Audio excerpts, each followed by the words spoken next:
Hello, everybody, and welcome back.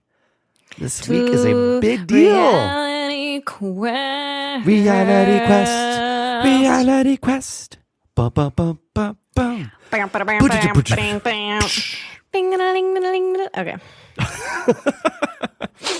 So I don't know why we didn't make that our intro outro. that would have been the actual music for Yeah. every episode. I think people would have got tired of that. But this week is a big deal because we have been at this for basically a year now. Yeah. Over a year. And we decided that this is going to be our last episode for a little bit. Sad.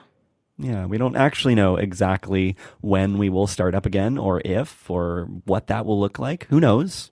We want to leave it open, but it's like we decided we'd take an opportunity to reflect and look back on the past year and everything that we've done and the past 15 episodes that we managed to put together, the people that we met, the friends we made, and everything we learned along the way, and digest for a little bit. Yeah.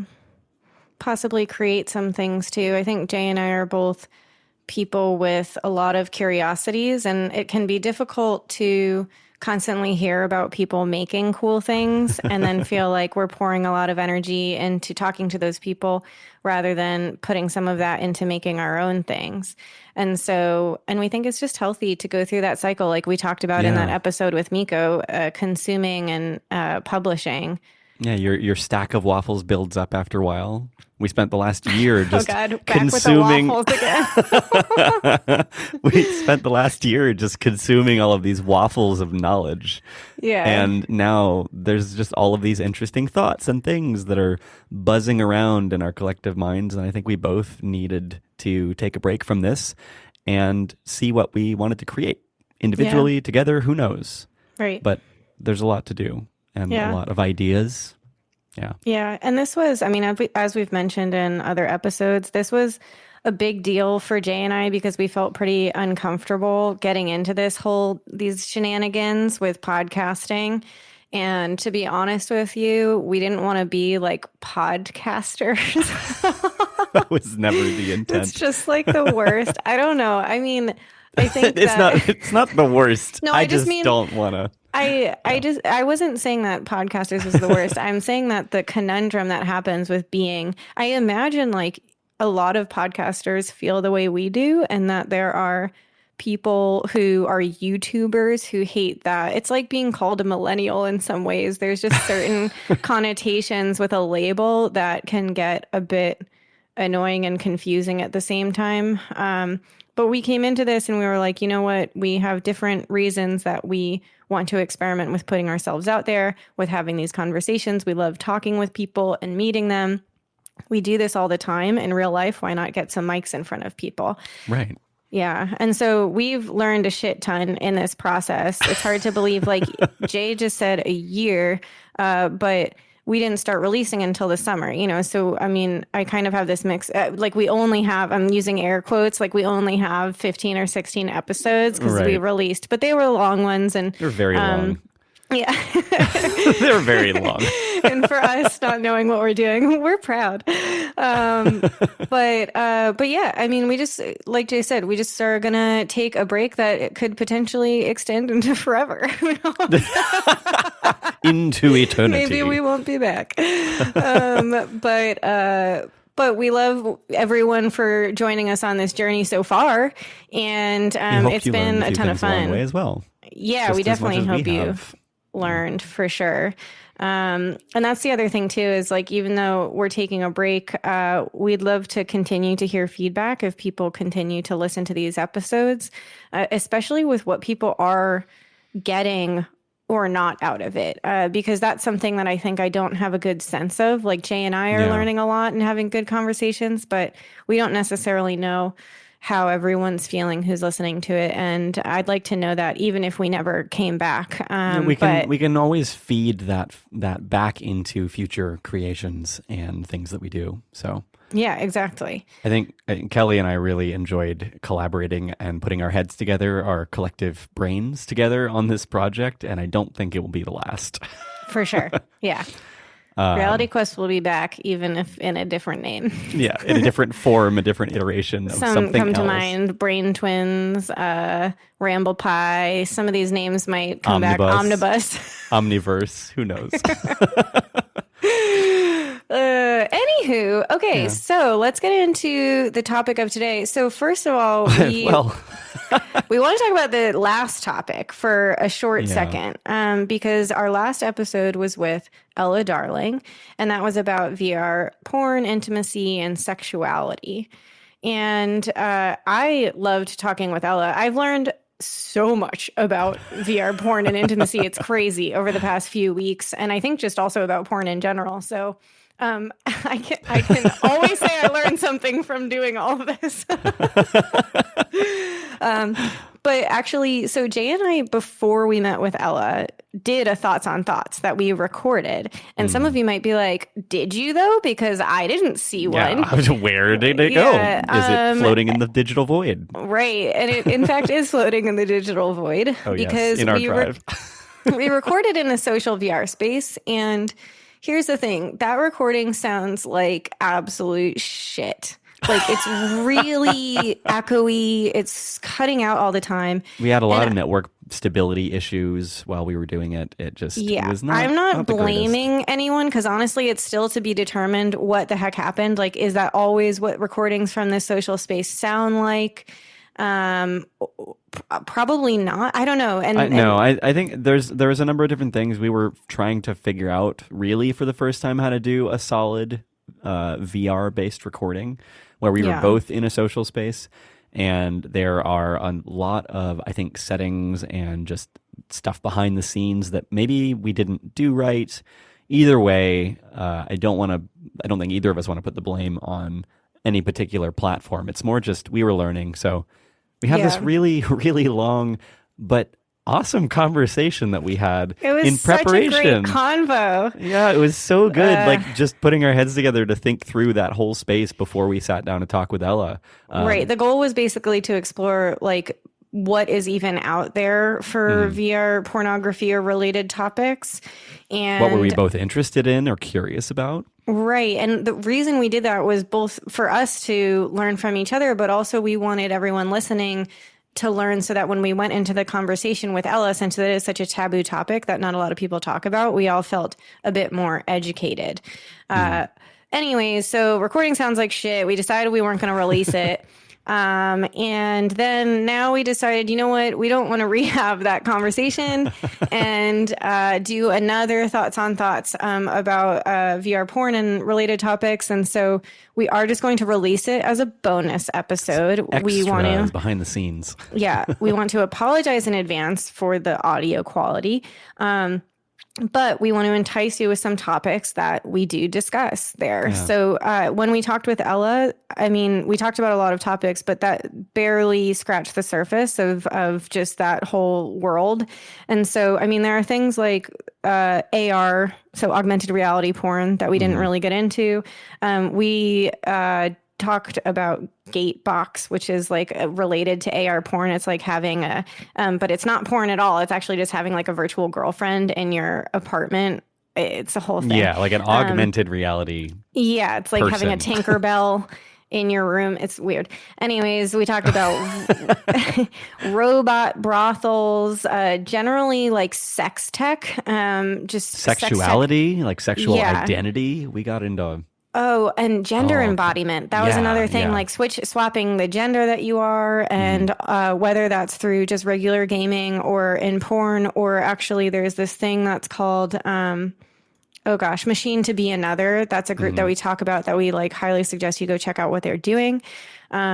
There's a lot of very cool stuff out there, and it will blow your mind learning about some of this stuff as it did for me. And I don't know, I hope you guys listen, even though the sound quality is bad, and we hope you learn a lot from it. We wanted to release it just so that it is there. It's available for anyone that was really interested in all the topics that we dug into with Ella and wanted to get a little bit more in that front, because there is so much to discuss there. it was an awesome conversation. I am really Yeah. sad that the quality wasn't great, but we'll still Just put it out there pretend for that you. we're recording from the Grand Canyon. Or like the middle of an arena. It's a live recording, Yeah. and sometimes one of us will keep on Like an ice disappearing. hockey rink. Yeah, like we'll get hooked off stage periodically, and you'll be like, "Oh shit, wait, where'd they go? Okay, they're back. They're back. Yeah. They come back out." Yeah. So, But I mean, I think Yeah. it's listenable. You'll probably adjust to it, right? we'll see. Yeah.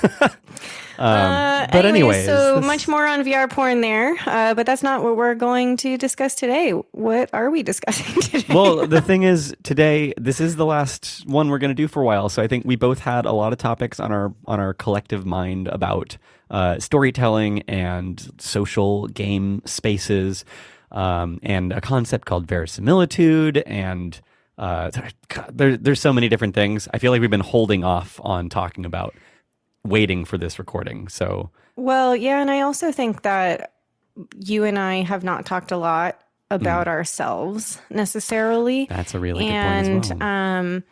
I had some opportunity in the episode with Miko because she brought up one of the games or experiences that I created, but I want to talk to you, Jay, about stuff that you're interested in. I feel like you and I just always talk about we end up veering into narrative and theories about interaction in games. And They're collectively interesting topics.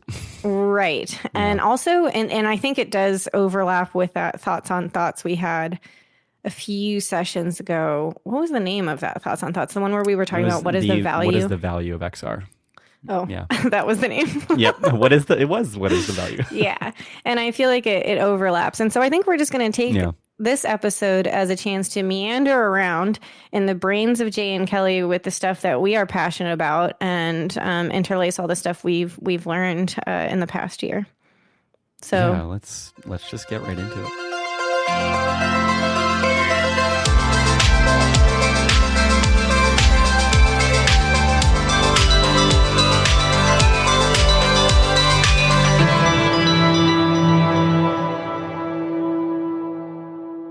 you got to do the face slap, The face. Oh shoot. digital face slap. Oh god. Yeah. Okay. So Jay and I, from the beginning, decided that our Just, like pre-game, yeah, there you go, nice sound effect. Our like pre-game tradition, I guess, was to slap each other in the face. we're not talking like No, a just like like if you a imagine wind back. but like a vice that's just gently Vice. not a vice. Jeez. I don't know what I'm trying to.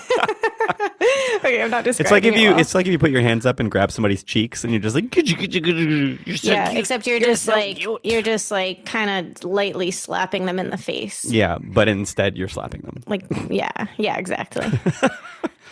But, Anyways, it yeah. works for us. It was nobody asked you anyways. Like we said, like we said in the whole VR porn and intimacy thing, like, to each his own, Oh, whatever. cheers. Oh yeah, for cheers. What are you episode drinking 16, tonight? The last one. It is a. Here, I'll make a cheersing soundish. Oh, actually, Oh, there that you didn't go. really work. No, that was Well, that was okay. It wasn't glass on glass. Anyways, This episode is sponsored by Rhymageddon whiskey. Actually. Oh. Yeah, my dad's favorite lately. It's like a chocolate rye bourbon. that's so good. Oh man, I'm panicking right now because I don't know. I forget what the brand is that I'm drinking. It's like, is it called Viejo? Is it a Manhattan? It's tequila. No, definitely not. Okay. Not definitely. Is it not Viejo. Casamigos? No, George it's Clooney's not. own personal. Wait, keep stalling though, because I know for a fact that I have it in a text because it was suggested by one of my friends. And as I'm looking it up, I will discuss. Oh, I have it right here. Okay. Wow, that was way easier than I imagined. Del Maguey Vida. Del Maguey Vieira. Vida. Oh, Vida, like a D. Vida. Okay. Like Del life. Maguey Vida. And it is a mezcal. Oh, that's so it's like smoked Technically not tequila. It's like a smoked. It's basically smoked tequila. So get this. Wait, am I gonna remember this right? So all tequila. Okay, wait. You're right. I always mess this up. All tequila. What? So the mezcal versus Mezcal tequila. it's agave, but it's smoked. From my understanding. Right, but I think there's something weird where it's like all tequila is technically mezcal, and then What? I feel like it's the other way around. Mezcal is. That's what it seems like. It would be the other way around. It's but the other hold way. on, I'm pretty sure it's the other way around. Like, okay, hold on. What not is the all difference tequila between is smoked. tequila and mezcal? All tequilas are mezcals, but not all mezcals are tequilas. How does that work? How does it go the other way? Tequila is a type of mezcal, much like how Scotch and bourbon are types of whiskey. According to Spirit, right? Oh, whatever. Mezcal, mezcal is defined as any agave-based liquor. This includes tequila, which is made in specific regions of Mexico and must be made from only blue agave. Agave tequilana. Okay, so tequila must be made from blue agave? Right. Okay. But it's technically a type of mezcal. So we think of mezcal as like the Scotch of tequila, but that's an incorrect statement. Okay, interesting. So we've already learned something new today, folks. I'm just glad. I think we can end already. So wait, not all.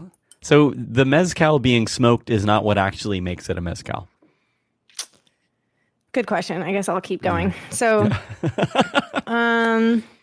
see, it's not helping me understand. Yeah. It's cooked inside earthen pits that are lined with lava rocks. Whoa. And filled with wood and charcoal before being distilled in clay pots. While some large-scale mezcal producers have adopted modern methods, artisanal mezcal makers continue to use this more traditional method, which is the source of the smokiness commonly associated with mezcal. Okay. So I guess you could have a non-smoky mezcal is the conclusion there. Like most tequila is not necessarily smoky. I don't associate that flavor with a tequila typically. Right. Although I'm sure you tequila could. Fucks me up you can every smoke time. anything. Yeah. Yeah, yeah, sure. You can smoke a banana if you want, but I wouldn't recommend it. Smoked banana. You can smoke banana peels, maybe. Smoked bananas, the name of our upcoming band that we'll be doing instead of the podcast. Oh, that was another thing. So, talking about creative ideas that Kelly and I have had over the past many months. One of them is to make an 80s synth pop band. Oh my god, I forgot about that. Makes up random hilarious lyrics.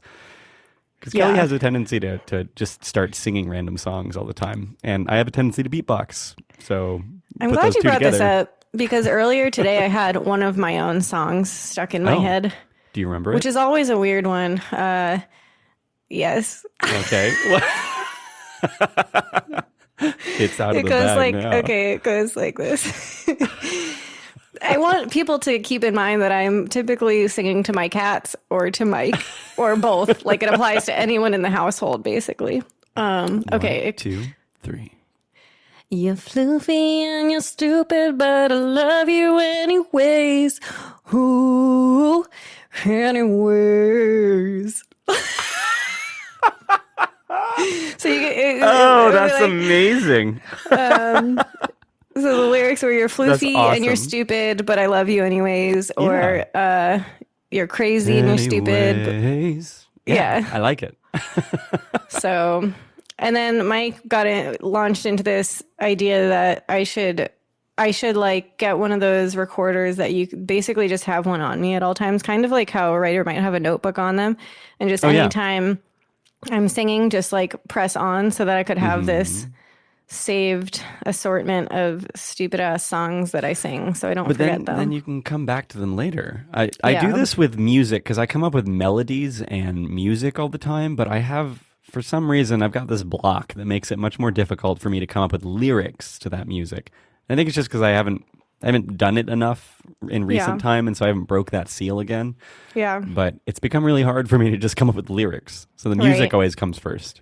Yeah, but I think that's pretty normal. I can't remember if I told you this already, but I was watching Billie Eilish on Howard Stern, and they had an interesting conversation about how she comes up with her lyrics. And basically she just like says that she does music, and then she comes up with the melody first, and then she fills in filler words, like things that half make sense, half don't, or are basically complete bullshit.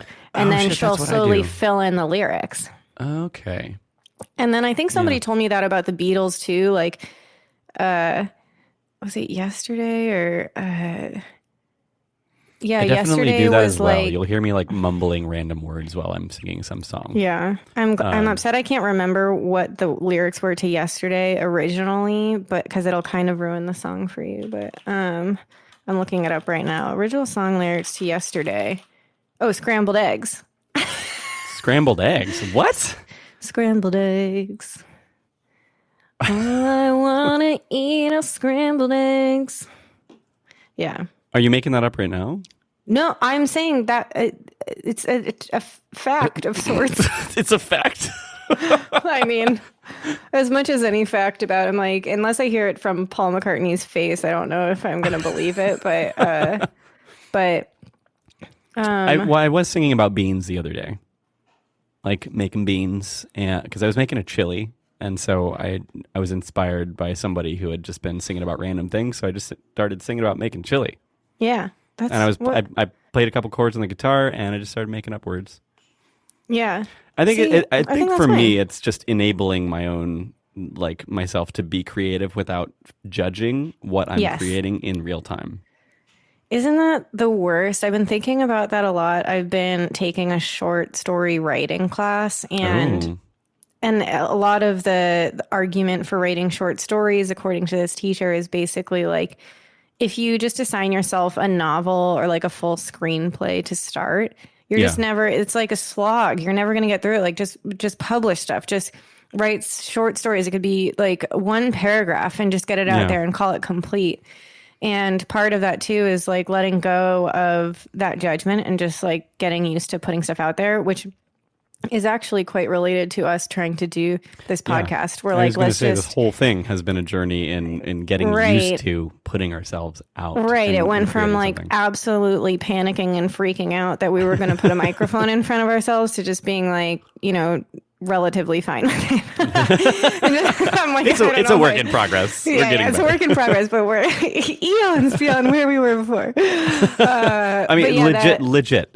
We were talking about this the other day off mic, but it is literally a transformation, a complete. I was going to say 360 degrees. You'd be back where you started. I always make that mistake. 720, whatever. No. None of this works. Complete 90 degrees. You just turn to the left. It's a 45-degree turn. But we are, rotating as an analogy does not work. We are miles and miles beyond where we had started a year ago. And it's awesome to look back at all of the different conversations that we had and the things that we learned from those as we went forward. And it was also painful to do all of those different episodes. Super painful. Well, I feel like that's actually... yeah, that's the thing. I feel like, related to both this and then the short story thing I was talking about, I'm a big fan of making myself uncomfortable. And like, the second I say, oh, I can't do something, I then need to do it. Yeah. And you're like, oh, I know shit, I guess I gotta go now. I know that not everyone has that mentality. But nevertheless, I feel like ultimately it's all like, no matter what, if you want to even just experiment with something, you have to just be okay with like feeling like a total failure, like messing up and making mistakes and being embarrassed. Like the amount of times I've had to listen to myself editing this thing and hating my voice, how I sound, all the filler words I use. And it's grueling. It's grueling and it's a self-loathing process. Ugh. But then a year later, you realize that, well, you've learned something and you're better off than where you started. While you were busy doing all that self-loathing, you were actually learning a ton. Right. I mean, I didn't even know how to plug in all this audio equipment at the start. So anyways, enough of that. More importantly, I think it's verified that Paul McCartney's Scrambled Eggs was the beginning, because I'm looking at a Wait, that's what... that he called it Scrambled Eggs. I'm just saying, I think it looks like it's a fact. Okay. It was the original title, and the lyrics were "Scrambled eggs. Oh, you've got such lovely legs. Scrambled eggs. Oh, my baby, how I love your legs."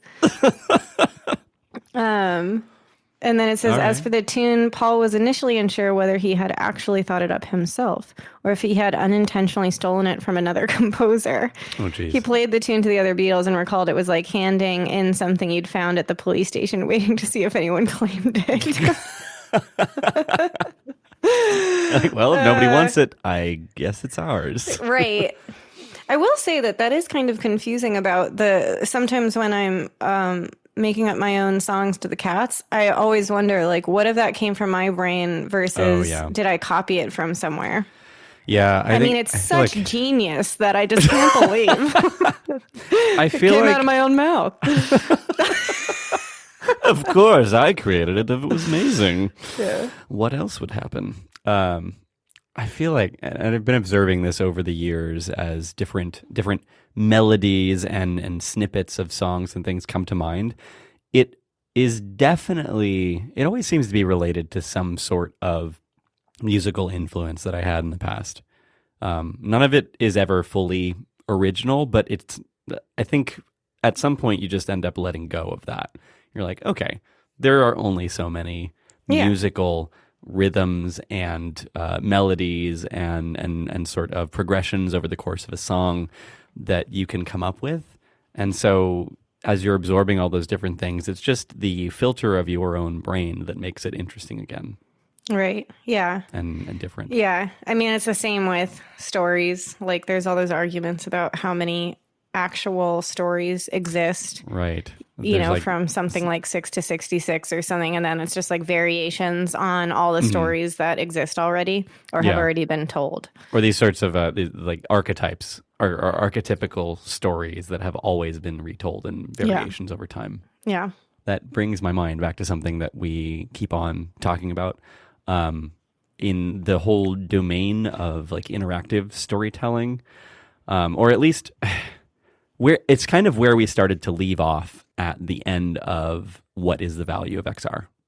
That Thoughts on Thoughts episode. Basically, we were trying to figure out what differentiates a story, like a passive story where you are not participating in it, you are just an observer. And maybe you are constructing the imagined environment and context around it. But you are not necessarily affecting the characters. You're not affecting the setting. You're not changing things in the story. And then figuring out what is different in that, what changes when you give the observer, the player, actual agency in it, and where that starts to overlap with games as we know them today. Yeah. Over the past few months, we came across this concept of Bartell's taxonomy, which I've been finding really interesting lately. And it's this whole idea that you can, if you approach the medium of games, you approach the idea of telling a story where a person now has agency. You've created an environment where they can affect the story. They can observe a bunch of little stories within that, and they have an impact on the world. You're dealing with a different entity within your art, your creation. And so it becomes something else. It becomes something different from just a static story that you're observing. But the whole idea behind Bartell's taxonomy, or this sort of unified model of different players within a setting, is that people tend to fall into one of 4 different groups in any particular space or game space or in a interactive story space. Well, was it particularly for interactive? I would imagine that's what it was all about, interactive games, right?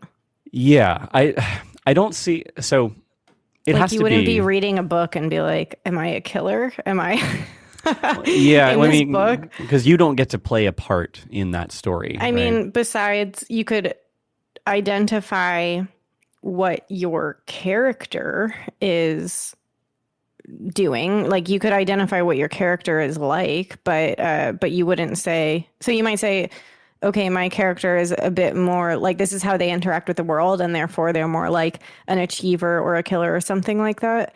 But if I mean, if you were, I think ultimately it is just talking about interactive. I have a lot Yeah. of follow up thoughts about this, but I want to let you explain what it is too before I get into too much detail, so people Yeah. can track with it. No, totally.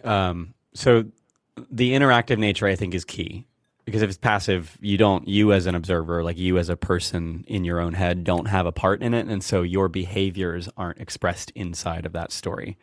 Or inside of that space. I mean, maybe we have to separate that. Like it's almost like when you bring interactivity into it, it's no longer a single story. You are now creating or changing the narrative in some way. Right. But from the perspective of different people interacting with things differently, there were 4 different categories that arose. In Bartle's sort of observations over time. And this was a lot of this he kind of put together over the course of the 90s, observing people playing these online games. He observed people doing either social activities, so they called them socializers, people that basically played because they enjoyed the social element. They enjoyed interacting with other people. They enjoyed the community element. And then there are people that played because they enjoyed the exploration and they wanted to go and find the secret things or sort of push the boundaries of the space, of the world, the setting that they're in, and see what could be done, or like where the edges are, explore the bounds, and kind of chase their own sort of narrative within that. And then there were achievers, people that tended to lean towards any sort of structure or gamification in that space, where if there was like an incentive structure, they wanted to go and they wanted to climb the ladder and level up or become. They were competitive, and maybe they wanted to do better against other players in some capacity, and so they tended to follow those sorts of like achievement models that many games and interactive experiences have followed these days, where there's some sort of leveling or progression system. Those people like the idea of progressing through a hierarchy of some sort. And then there were people that Bartle called killers, but I particularly don't like this particular terminology because I feel like it distracts from what it actually implies. The killer category is not so much about any sort of violent behavior that is innate to these players. It's more that they like affecting other players in the world. They like affecting other entities in that space. So they oftentimes you'll see people that are trolls that go and they like making somebody else in that space just furious by doing something that has an impact on them. Or they might end up being the person that is leading a whole guild of people in some sort of online world. And they have the ability to like guide and direct these groups of players. But they are directly impacting other people in the environment. And there's a wide variety of ways that is expressed. It's misleading to call it killer, but that's what it's called, at least in this taxonomy. Yeah. Well, when you first told me about all of these, when you were talking about killers, I mean, a lot of people just immediately come to thinking about shooter games Right. and shooters, and those people do fall into that category. But like you said, Not other people necessarily. do. Okay. Well, We can come back to that. It made me think about this VR game I played through the Void, which was one of those location-based experiences. And it was one where you like shoot pancakes at bunnies. Like you're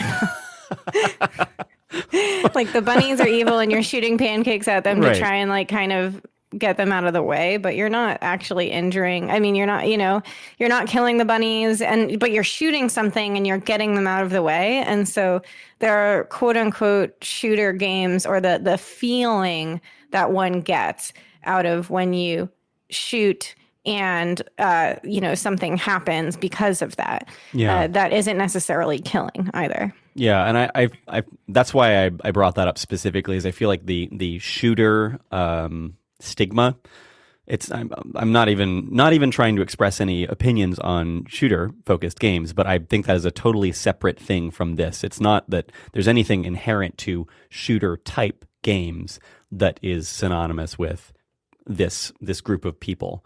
Yeah. You can have, for instance, you can have a game like Call of Duty, for instance, which is a very well-known shooter game where you're running around in these arenas and you're competing against other players to see who can take one another out. They're in the context of the game, you are killing other players. You're not actually killing your friends or the competitors. You're just beating them. So there's a competitive aspect, which is very much achievement focused. Mm-hmm. There's a lot of people that play it for that reason because they want to be better than other people. They want to rise in the ranks. They want to see themselves on the leaderboard. They want to feel accomplished by winning against some sort of goals or adversaries. And then there are also lots of people in those games that are trolls. They enjoy pissing off some other player in that space. Those would fall more into that killer category.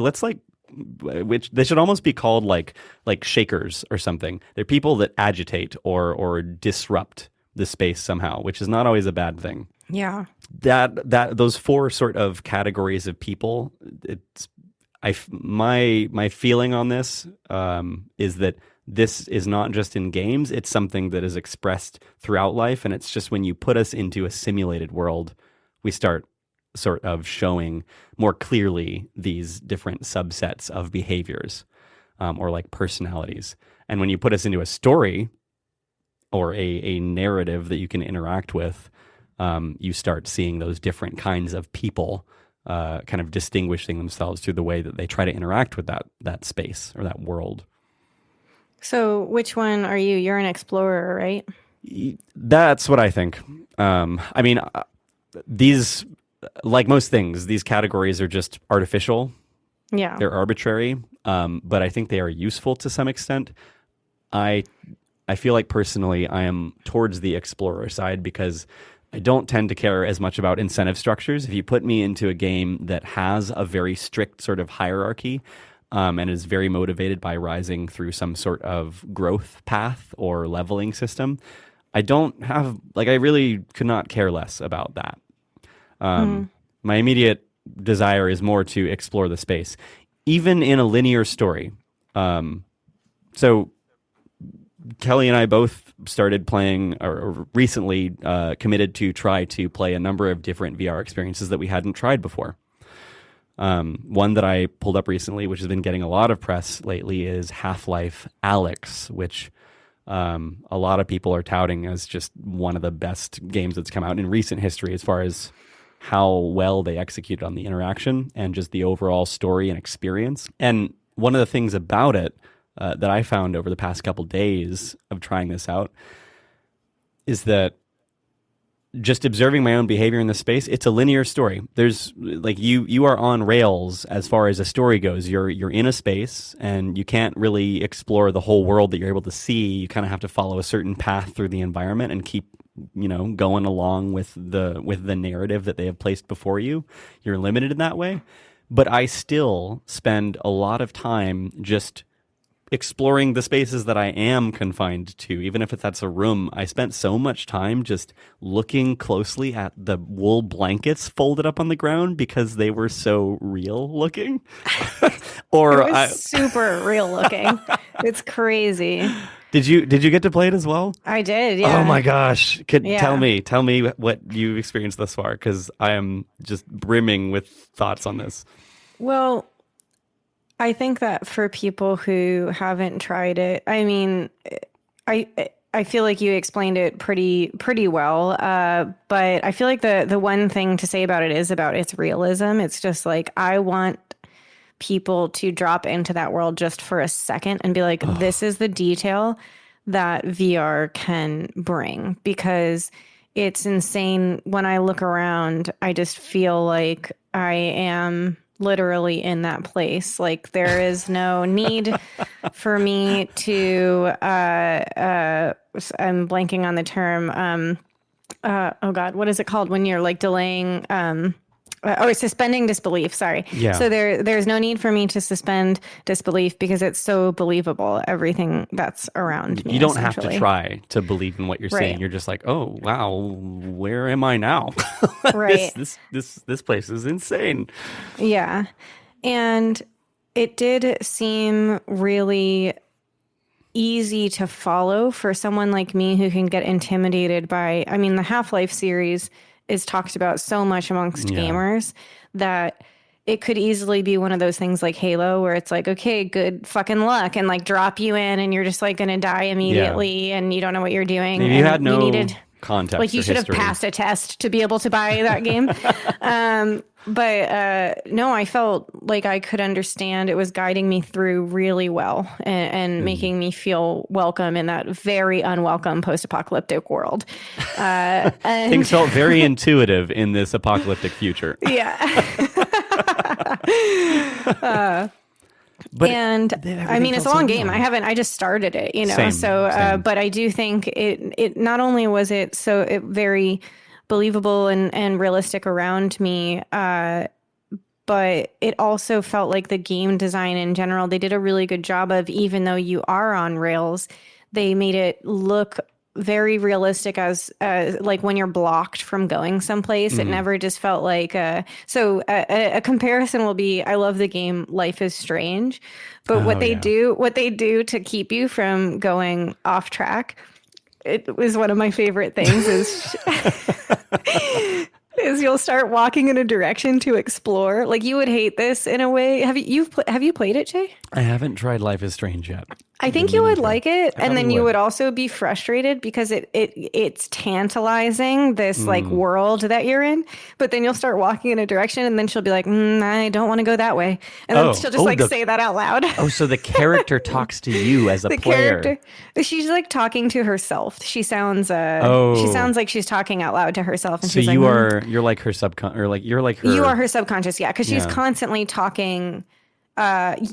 Yeah, like whether she's saying it actually out loud or not actually is kind of unimportant because you are her and you're in her head, and so you're hearing every single thought or word that comes out of her mouth. So you're like third person omniscient, kind of. Right, and she, because you can, for instance, interact with an object and it'll give you the option or to look at the object, and you'll select look, and it will you'll hear what she's thinking about looking at that object. Oh, okay. You get like this internal thought dialogue. Yeah. So the way they keep you from going and exploring in certain directions is just, she goes, well, I don't want to go that way. Just cracks me up every time.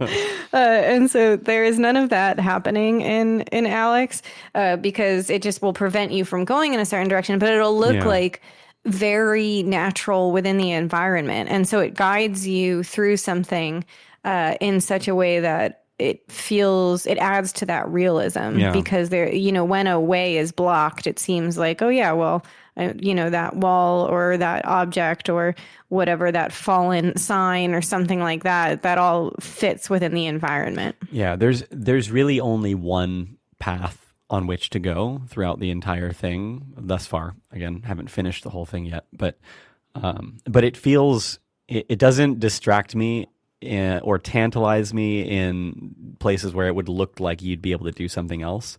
And I also, while I was playing this, I was fully in it. I was trying to avoid getting spotted. I was trying to be subtle and stay hidden because you don't know what's going to happen if you do get seen at different times as you're kind of sneaking through this area and trying not to get caught. Yeah. And it feels really convincing. Totally. Well, that I don't want to alienate the audience by asking too many specifics, but I just have one. Okay. And it is those blinking on the name, the things in the ceiling that like have those long tentacles that go down. There what are these called? They have like a lamprey mouth. Yeah. It's like I feel like it begins with a B. But I'm like, basilisk. No. It's as good as any. Well, so there are these like crazy things, that are like in the ceiling, just like with these weird long tentacles going to the ground, and they're gonna like anytime their tentacles, if you so if like a box hits the tentacle, it'll suction it up and like, Yeah. you know, they look really scary. So have you purposefully tried to get kind of eaten by one? No, I didn't want to. Well, that's like to your point about had mixed feelings about I want so badly to know Yeah, what happens. what happens. And then I also am scared. Yeah. And I also don't want to like mess up my heart strength or something like Yeah. that. Like I didn't know what the consequence would be. You but don't. I wasn't sure if you were the type of player who would, speaking of exploring, kind of play around with that. Yeah. Which is, I feel like would be either related to exploring or its own category, which is people who like play to just like fuck around with stuff. You know, it's like, oh, I want to see one of my friends when I was playing Life is Strange. She was like, oh, I'll play it with you. Are you playing as yourself or as a psycho? And I was like, what do you mean? And she was just like, are you playing like you're choosing stuff? Like you have agency, you have decisions and choices that you need to make. Yeah. And that changes seemingly the outcome. It'll literally even indicate to you that you've changed something that you can't like that. This is an important decision that you've made and that's going to change your path. It'll like have a little indicator. And I'm acting as if I either it's some mix of me as Kelly and some mix of what I think that character would do, but I'm just projecting onto that character because like, what do I really know? You don't know. You're not actually her. Yeah, and actually, there's a lot of stuff I'll do. I'm like, well, actually, she's quite quiet, and I'll decide to like talk to people in the game a lot. So if I was really acting like her, I might avoid talking to people. But what she meant by like, are you playing as a psycho? It's like basically do what you wouldn't normally do, or do like what is out of character for the character. You know, like if the option is to just like blow something up and they're like, this would be a really bad idea, like you definitely don't want to do this, it's like, you know, just like 100%. So I feel like there are people like that who do that intentionally, just be like, I wonder what will happen, I'm just curious about how this will affect things. That's interesting that you bring that up, because I was talking with Forrest about this in particular the other day, and I sent you a snip or like a snippet of the conversation in our texts. And I've observed him in many different video game environments over the years, and the differences in how he interacts with those worlds compared to the way that I do. We both, and again, this, if you were to imagine these categories as like you imagine a plus sign, and then at the end of each of those stems of the plus, one of those categories fits. So there's like socializer at one end, and then killer at the other, or disruptor, whatever you want to call that. And then you have achiever and explorer at opposite ends as well. So you imagine that as two spectrums essentially that are overlapped, and you end up with that whole idea of a semiotic square.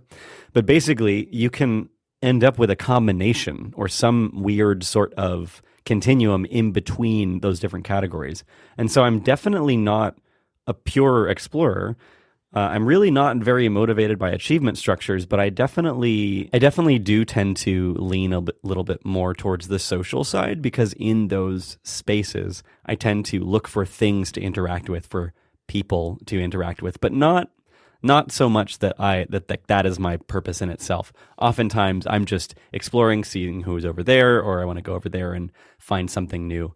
But at the same time, you bring all this up in this environment where these are like fixed narrative games in some capacity. Like it's not a sandbox. You're not able to just do anything you want, but to a certain extent, you have agency.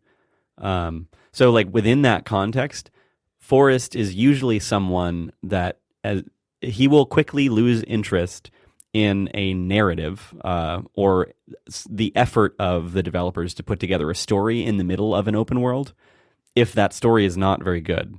If it's not very engaging, he'll quickly lose interest in that, and he'll just forsake that to go and do other things and wander around and entertain himself, because it's actually broken his belief in the world. Like he has suspended his belief in the world because it kind of like brings you it breaks your immersion. Or the opposite. It's like you're aware of a narrator. Yeah, it feels contrived all of a sudden, and you're like, ugh, this is stupid. I'm going to go do something else. And so you start prodding around on the edges, or at other things you can do, or you try to go find something else to do in that space that's more interesting in a capacity.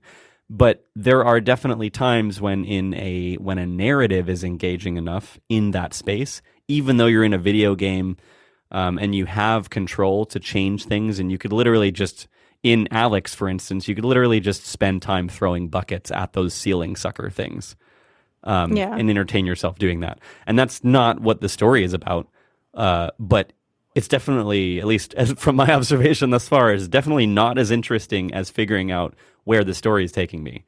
I want to keep on going through and seeing what happens next and what the next thing is going to be, and what are we exploring here. So it's like, in some capacity, it's not a sandbox, but it's giving you gentle guidance through a pathway, and just enough exploration through that it doesn't break your immersion, but you are engaged by the direction that you're going. Yeah.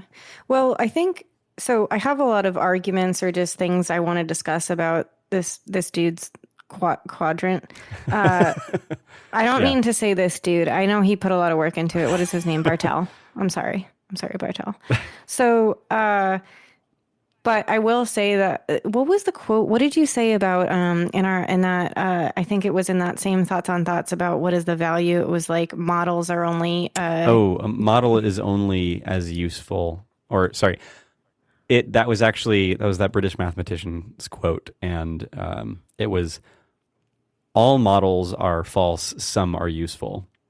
Right. Okay. Something along those lines. And I think that's the thing, is like, I'm going to not be a dick about this person's model, because I think that, like, the whole point is we're all trying to create an understanding or some form of structure, like a common communication in chaos. Right. Yeah. And so I think he's doing a great job. I have some things I want to discuss that are for lack of a better term, maybe nitpicky, or just I'm like trying to find my own identity in there and struggling. But I do think that, like, he has what is helpful about this is, if you're designing a game, you can say, well, who are we building this for? Yeah. Is it for one type? Or if we're building it for everyone, what interactions serve which person? So for instance, in Alex, if you choose to go in the direction that is not, I mean, you don't always know what the correct direction is, because part of it is a puzzle to figure out. Like, it's guiding you through the puzzle. It's like unlock the next doorway somehow. Right. Like, you start to really quickly identify what areas look like, oh, I can pull open this door, but that one looks locked. And like, they do a really good design where it's really intuitive with what you think is something. Like, I will have a great sense of, okay, this is the door I think I need to go through, and it looks like whatever the coloring is, and like something looks interactable here, and or like this generally seems like the way to go. There are other doors on the other end, and those, what if it's like the coloring or the fact that there's like a lock on there's it no that's like handle, grayed out. maybe. Yeah, there's no handle or something. Like, it's just not encouraging me to go in that direction, even though it exists. That's better than you can say of many real world doors. My biggest, like, general physical world UX critique is when they have handles on push only doors. Don't do that. Like, that is the stupidest thing ever. Don't put a handle on a door I can't pull. Right. So true. Because I'm going to try to pull it. Wow. I feel like we should dig into that. But they do specifically reward you for going in the wrong direction. And you'll notice, like, you'll find stuff, you'll be able to find certain things that you can put in your backpack that are not in the right direction. And that's just like, I guess, rewarding you for exploring the world. Yeah. Because if they didn't do that, then you'd just be like, okay, well, maybe it's just annoying, and you're just like, I don't know. You could be floundering around looking for the right direction, and you eventually find it. But at least while you're exploring, you're like, oh, cool. So then you're getting little nuggets for actually being an explorer in that space. Right. Even exactly. You know. Yeah. So they decided, like, whether they had this quadrant in mind, they decided, we're going to have some explorers, and we want to make sure that they aren't left out. So I think it's really cool that he has this, because I think you should think through those structures of, like, okay, what is somebody, are we making this for somebody who's an achiever? And if so, like, how are we rewarding them, or yada, yada. And actually you could say that it so far nails everyone but the socializer, because it's not a multiplayer game. No, right? Not at all. And there's no, well, I guess, I don't know much about the social. There's the NPC factor, but it's not very strong, right? It's not very strong. But I do feel like there is some element of socialization or interaction that happens in games, because I've definitely, if you've ever played, I'm always going to use Minecraft. Okay, I'll not Minecraft. I'll use like Journey, for instance. You know that game, Journey? I do, and I have it, but I haven't played it. It's Okay. a big one on my list. Well, there are games like Journey and like Minecraft where Journey specifically is not a multiplayer game. Minecraft, you can though, but if you play it by yourself, it's very lonely. Yes, I can attest to that. Yeah, like the world feels desolate, and you feel alone and by yourself. And if you're someone that actually is kind of on that socializer part of the spectrum, you start to feel completely isolated, and you're not having fun. Maybe you get bored because there's nothing to interact with. Like there are things in the world that you can affect, but there's no entities to interact with that feel dynamic. All four of those different categories are interesting to try to pick apart. They are. And that's not necessarily what I want to do, but what I do want to say is that I couldn't immediately identify with one. Now, I think you think that I'm an achiever. I definitely feel like you have tendencies in that direction. Yes. Now, it depends on if you... So when you talk about like, oh, you do want to see where the game leads. Yeah. Where does that fall on this list? Because I feel like the closest thing is to an achiever, but the way that they describe achiever is like somebody who wants to be on the leaderboard and somebody who wants to get all the points. And I'm like, no, I want to complete the puzzle. I want to get to that next point, because I want to see how the story ends, or I feel good about, hey, I figured out the puzzle. Yay, me. Like I have no need to score that. I don't need it to publish it somewhere and let people know how good I am. Like I just want to know that they challenged me with a puzzle and I'm like, yes, I got it. Yeah. You know? I think that does fall into a sort of achiever space. Right. I think they're using, just maybe not the way they. I think that some people who shorten the descriptions of this area, like not necessarily the original author, but people who summarize it. The achiever does sound like kind of an annoying asshole, and I mean maybe I am, but like though even as I'm saying this, it's funny because. I've been doing Duolingo and learning French, and I had my friend Charlie join me in doing it. And he's ahead of me in points, but he started out ahead of me in points. So I'm like, well, I fucking started off behind. Like, how am I ever going to catch up? rationalize.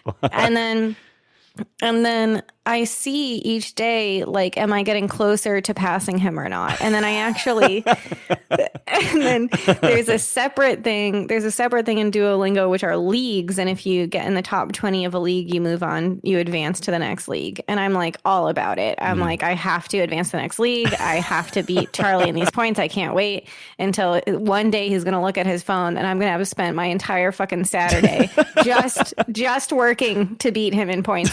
And so I guess, I'm an achiever. I feel like you had... This has been very therapeutic. I feel like you had some stigma around the idea of being identified in that space. And I think it's because of what a lot of authors or a lot of people that write about this associate achievers with, or maybe the context that they specifically have, because they'll think of it in the context of a Call of Duty leaderboard or like an MMO, like the highest level person. Yeah. And simplifying it down to that makes it feel, I don't know, petty somehow, or just like, you know, why is that important in life? Like there are other values that seem reasonable there, or just more wholesome, but right. I feel like it's actually, it doesn't always come down to a leaderboard or a set of points. It could really easily just be, like I said, solving a puzzle. So a great example would be something like Limbo. Limbo is a game that I love, and I love the aesthetic of it, and I love playing it by myself or with somebody else. And I just want, it's not necessarily even a story. I'm like, I just want to solve the next puzzle that they hand me. And my reward is getting to advance. Like, nobody's going to know that I solved that puzzle. Yeah. There's no board. There's no set of points. There's no like the time in which you did it or something. Well, yeah, there was no timing other than just like timing within a specific puzzle. Right. But there wasn't like, some comparison with another player. It's not competitive. Yeah, only competitive with yourself. But I guess if an achiever is both competitive with others and with the self, then sure, I fall probably mostly in that category. But here's what I didn't find in this quadrant. And I'm going to pull up some notes to see if I can actually be better than what happens when I speak out loud. Let's see if I can find it. Actually, I have so many notes. I just like glazed over and was like, oh God, I'm never going to find it. I'm freaking out. I feel like I had a thought. Well, while you okay, go for it. Go for the thought while I look. Yeah. So the achiever space feels like, and I think this is actually the case in these diagrams when you actually look up the model. It is next to, as far as the plus sign, stems go. It's next to the killer, or let's call it a disruptor group. And I feel like if you were someone that... Well, what do you mean next to? It's below killer and it's next to explorer. Is it? It depends on... Yeah, I'm looking at the article you sent me. You are. Oh, okay. You love making shit up. Well, I'm trying to read... What were you going to say? I'm trying... Because I'm... Based on false facts. Okay. Maybe it's not. Maybe it's not aligned with Bartle's taxonomy. But I think we've already identified that there are weird. It's just a model. It's not perfect, and I think that you could imagine a sort of disruptive person that is also achievement focused, and that might manifest as someone who is very competitive because they really enjoy overcoming or outdoing somebody else directly, and they're also very much concerned with like making it through the progression of a story or a world or like some sort of hierarchy, like in a game. Does that make sense? Yeah, I think so. I mean, it makes me also think that if I get rewarded for exploring, then I'm going to explore more, and then you might call me an explorer. Sure, but then it's like the exploration itself is the achievement structure that you're going through. Right. Yeah. So is there something? So then my next question would be: is there something fundamentally different about someone who enjoys exploring, or are they just someone who is rewarded or finds the achievement in exploring further? Well, okay. What do you like about exploring? It's the things that these are the things that I feel like I've identified about this over the past few weeks as thinking through this, is just the exploration itself is at least for me, a pattern of discovering something new and interesting. It doesn't necessarily become innate to me. It doesn't necessarily like improve my condition or my strength or my ability to survive in that space. But what I do find fulfilling while exploring is the ability to continue to explore and subsist and be and survive longer, to continue to explore through and find new things and find interesting situations. And every time I end up in some sort of situation that was potentially like risky or dangerous or could have like halted my progression to continue to explore, and I survive it, I make it through, that's really satisfying. I'm like, I subsisted, I made it through, I'm not dead, whatever, cool, I'm gonna keep on wandering. I don't even really care about any particular like achievements or some sort of like conquering of that space. It's more just, can I live another day to continue to wander and explore this space and find interesting things? Yeah. I'm going to tangent a bit here because I feel like Mike and I were having a conversation earlier about what does it mean to be a basic bitch? Like the whole, you basic. No, this was a lunchtime. Yeah, you basic. No, this was a lunchtime tangent that happened because I was reading a chapter in my favorite book, Hamlet and the Holodeck. And it was about how, like, what makes an like a robot or a chatterbot or any type of automated or robotic character in something, whether that's a like a game persona of or some a sort. service. Yeah. What actually makes them more human-like Believable. and, yes, believable Okay. as a human. Yeah. Or as, like, not discernible as a bot. Verisimilar is actually the term Ooh. here, because we keep on talking about verisimilitude and verisimilar. Which I still don't get what that Well, means. But if a chatterbot is believable, meaning it is hard to distinguish from reality, from a real person, then it is verisimilar, meaning it is like it's hard to verify that it is something separate from just real, oh, right. similar to Okay. reality. Yeah. Got it. Okay. So, right, exactly. So now the question was, what really makes something verisimilar? Did I say that right? You just looked at me like, No, that was good. That was okay. from my understanding. I mean, this is a new word for me as well. Okay, yeah. All right. So it just sounds like I'm saying very similar in a That is what it in a sounds kind like. of drunk way. Very similar. That is very similar. I believe that is very similar to what I saw. Oh god, that did me in for some reason. Okay, so I can't recover. So chatterbots, whatever. Okay, so one of the topics was basically, or one of the reasonings, the conclusions of that was that the believability of somebody was the element of surprise. And that meant that they were unpredictable in some way. Now you can Okay. also pick that apart too, but it made me think like if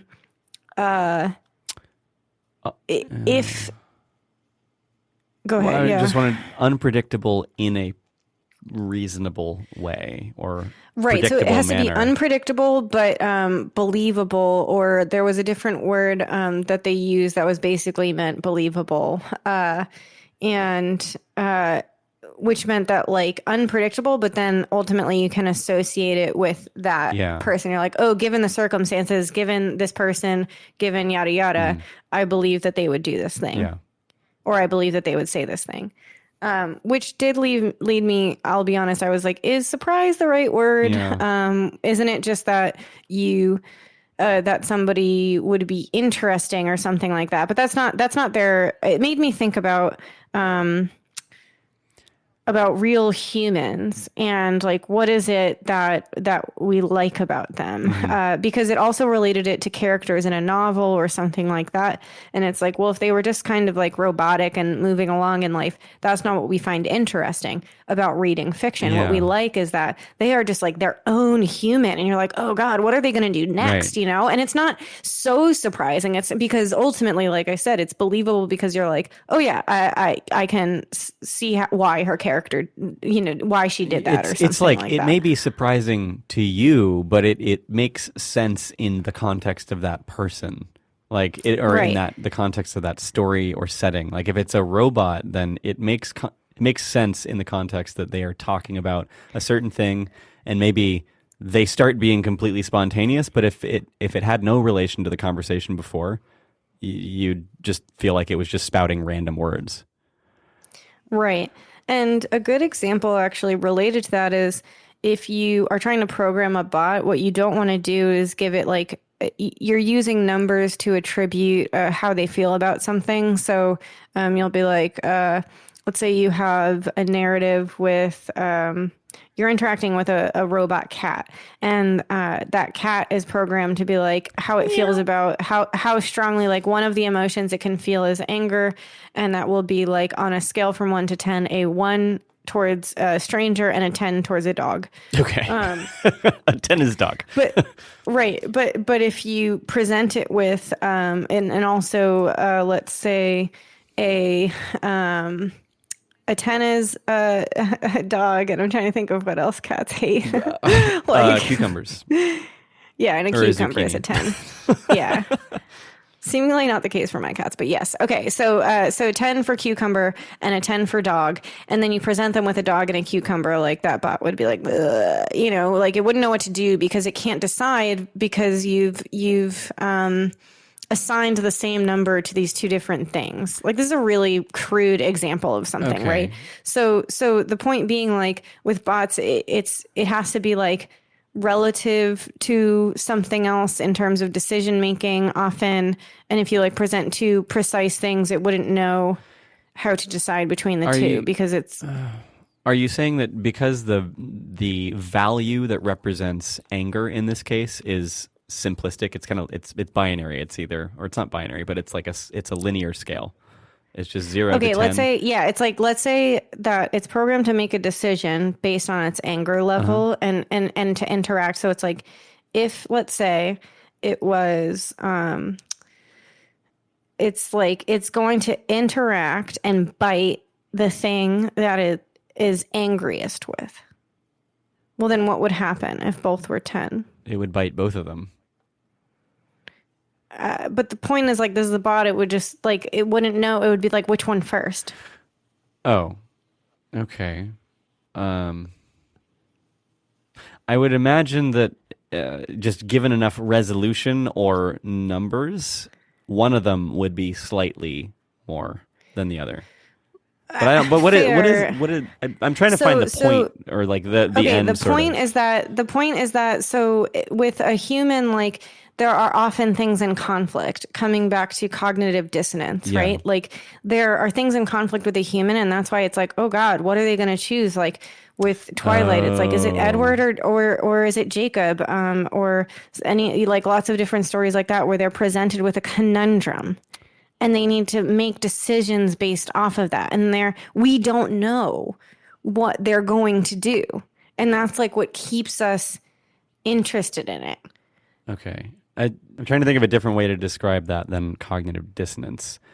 Because I usually associate cognitive dissonance with two different ideas existing simultaneously that rely on rationale or don't have rationale, and they conflict. Not that they're two separate entities that you're just like, I don't know which one to choose. Okay, well then maybe not cognitive dissonance, but just two totally viable options. Okay. Like not a clear black and white. Yeah, okay? like either one of those could be a thing. And then like at what point what is telling the computer or the AI which one to choose? Because there's not actually... Right. And the reality is that, like, the more realistic or very similar a bot is to a human, it's like, well, we wouldn't know. We wouldn't know what they would decide. Like that they would be just as kind of colorful as humans in that, where it's not like a straight up, when you're programming things that it's you need to add like that element of actual colorful character into it. Right? So if you were going to program a believable bot in that situation, it would get really flustered and it'd be like, I don't know what thing to go with. Exactly. This is stupid. I don't want to have to choose. They're both great. Right. Right. Like that would be believable. Either like it wouldn't totally. And like one of the big things they talk about are like quirks of these characters that like there was an example of a character who had a bug basically, and that it started like banging its head on the ground randomly. But people really liked this character. They were like, "That guy, what's he doing?" That's a very believable. Like this totally like. That's a very human thing to do. Yeah, it's like this really weird random quirk, and they didn't like mean to do that, and everyone was like, "Yeah, this guy, I like this guy," So there is something. You were trying to isolate, like, what is that? What is that sort of imperfection? Okay, I swear I'm going to bring this like full circle because remember it comes back to basic bitches. Right. Because all of this was in the context of why Mike and I were having a lunchtime discussion about basic bitches. So that whole study got me thinking about like what is it that one likes about humans and about other humans, or or about, if you think about what we like about characters in a book are they're unpredictable and we don't know where they're going next. Well, then like the opposite of that is obviously, sorry, did I say predictable? I meant unpredictable. You said unpredictable. What did I say? Okay, I think I was already forward in my head and then I worried. But that would mean the opposite is predictable, and so we don't really like predictable characters, and or we just find it like it breaks that illusion. And I think we'll find that in certain things where it's like, oh, this evil character or something is I don't know, it just becomes boring. When it's exactly what you expect. You were able to anticipate every single step of the way. And so you lose interest because it's all normal. None of it stands out as being different. And so you kind of just start to ignore it and you get bored. And that's that's when a story feels contrived. It feels like, well, clearly I could see all the parts that made that happen. That's stupid. Exactly. Yeah. Right. And so then I think basic bitches. I shouldn't call it basic bitches. I know that that's the term, but just like basic people, basic humans, because I consider bitch applies to all humans. Like, doesn't matter your gender. My implication would be someone that just bitches a lot. Yeah. So it means that you are extremely predictable, right? Like if you were trying to explain to your grandparents what the hell a basic bitch was, how would you describe it? Someone that just does exactly what you would expect and is not as like a normie. I don't know. There's it's not what? Like what did you say? A normie. Basically, like what is a everything. normie? Like everything that you do is exactly what you would expect that person in that lifestyle, in that high school, in that hometown, whatever. Like they did all of the things that anyone would expect them to do. So like nothing was a surprise. Nothing was interesting. It's interesting that you bring this up because somebody called this out in an article I was reading. I feel like last year I came across this in particular. Is they made note of the fact that some of the most interesting people are the ones that have lots of quirks and weird things about them that you just would not expect. You wouldn't expect someone to be like, this is a great example from Tiger King. Joe, you would not expect to be a Caucasian man living in the South, owning a bunch of tigers and be gay and have 3 husbands and like all of there's all these different things that create cognitive dissonance in someone observing his situation. And they're like, wait, I don't usually observe, or like what I expect or the visual I have as a person of what I think of when I think of someone who's gay and what I think of when I think of a white Southerner and what I think of when I think of the Florida man. And like you combine all those different ideas together and you've got preconceptions, but this one person comes along that combines them all and you're like, what the fuck? How do those go together? Right, which makes you just be like, what is he going to do next? next? And you're just super curious because it doesn't make sense to your brain, and your brain is like naturally... You're just trying to figure that person out. Yeah. Yeah, and it's interesting. It's just flat out interesting to see what that person is doing or to hear their opinion on something. Yeah. But yeah, so in that sense, the basic person would be something of the opposite. It's like you said, you just expect everything is expected, that what they do and predictable, and it's predictable because of various reasons. Like it's been outlined for us to think that it's popular now to go to Trader Joe's and to talk about getting white wine from Trader Joe's or something like that. And it's popular like when Uggs were super fashionable, and it was like who was wearing Uggs. Now I will say that I wore Uggs and I don't consider myself a basic person, but the point is Kelly is not basic. I love Uggs, okay? Anyways, well, you can wear Uggs. Circle, I swear. You can wear Uggs and have a 3-legged cat and have a VR podcast all in one human being. There you go. There you go. You got it. See, you got to be a little bit basic Kelly to keep them guessing. Interesting by nature. Thank you, Jay. So, okay, all of this comes back to you because I think you are an explorer in this quadrant. When you're coming up, and I think that you could argue that in a lot of ways, like the achiever, the killer, and a little bit the socializer could fit into a basic kind of thing. Like we're all taught to kind of achieve and climb the ladder. The killer mentality is just like, Interesting. well, I mean, if you're following a certain protocol to do something and see its effect on somebody, I don't know, like you play around with that, but you know for sure that the explorer is not basic. The explorer wants to explore and like see what's out there. You're going off the beaten path, and that's what you like, going off the beaten path and then being like, oh look, I can survive off the beaten path. I'm trying to think of an example of an explorer or a person exhibiting that kind of behavior that is just boring.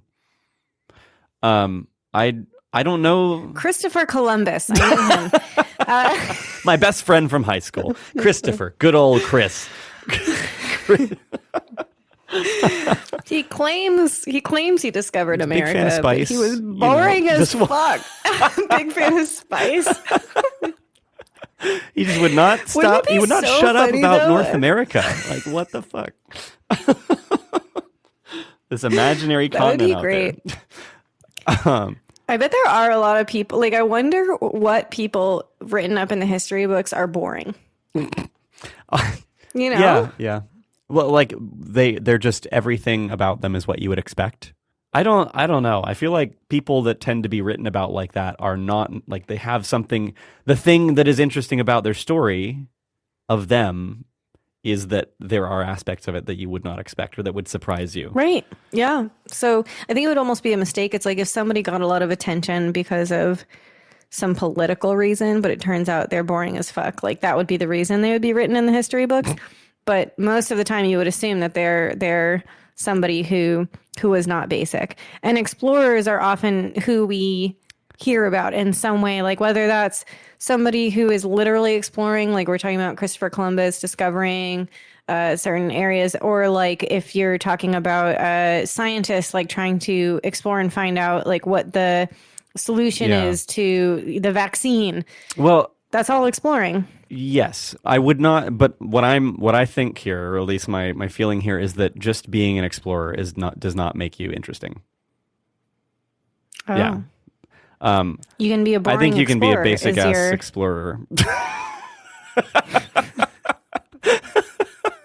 Like Columbus, for instance, basic explorer. There were a million other European explorers that did the same things that he did. Maybe they didn't hit the North American continent when he did, but there were also leaf. Do you think that Christopher Columbus was a basic bitch? That's the name of this episode. Christopher Columbus. Did you know Christopher Columbus was a basic bitch? He was just doing what the fuck everybody else was doing at that time. I mean, he was basically wearing Uggs, jeans tucked in Uggs. Holy shit. He was an Ugg-wearing Spanish sailor.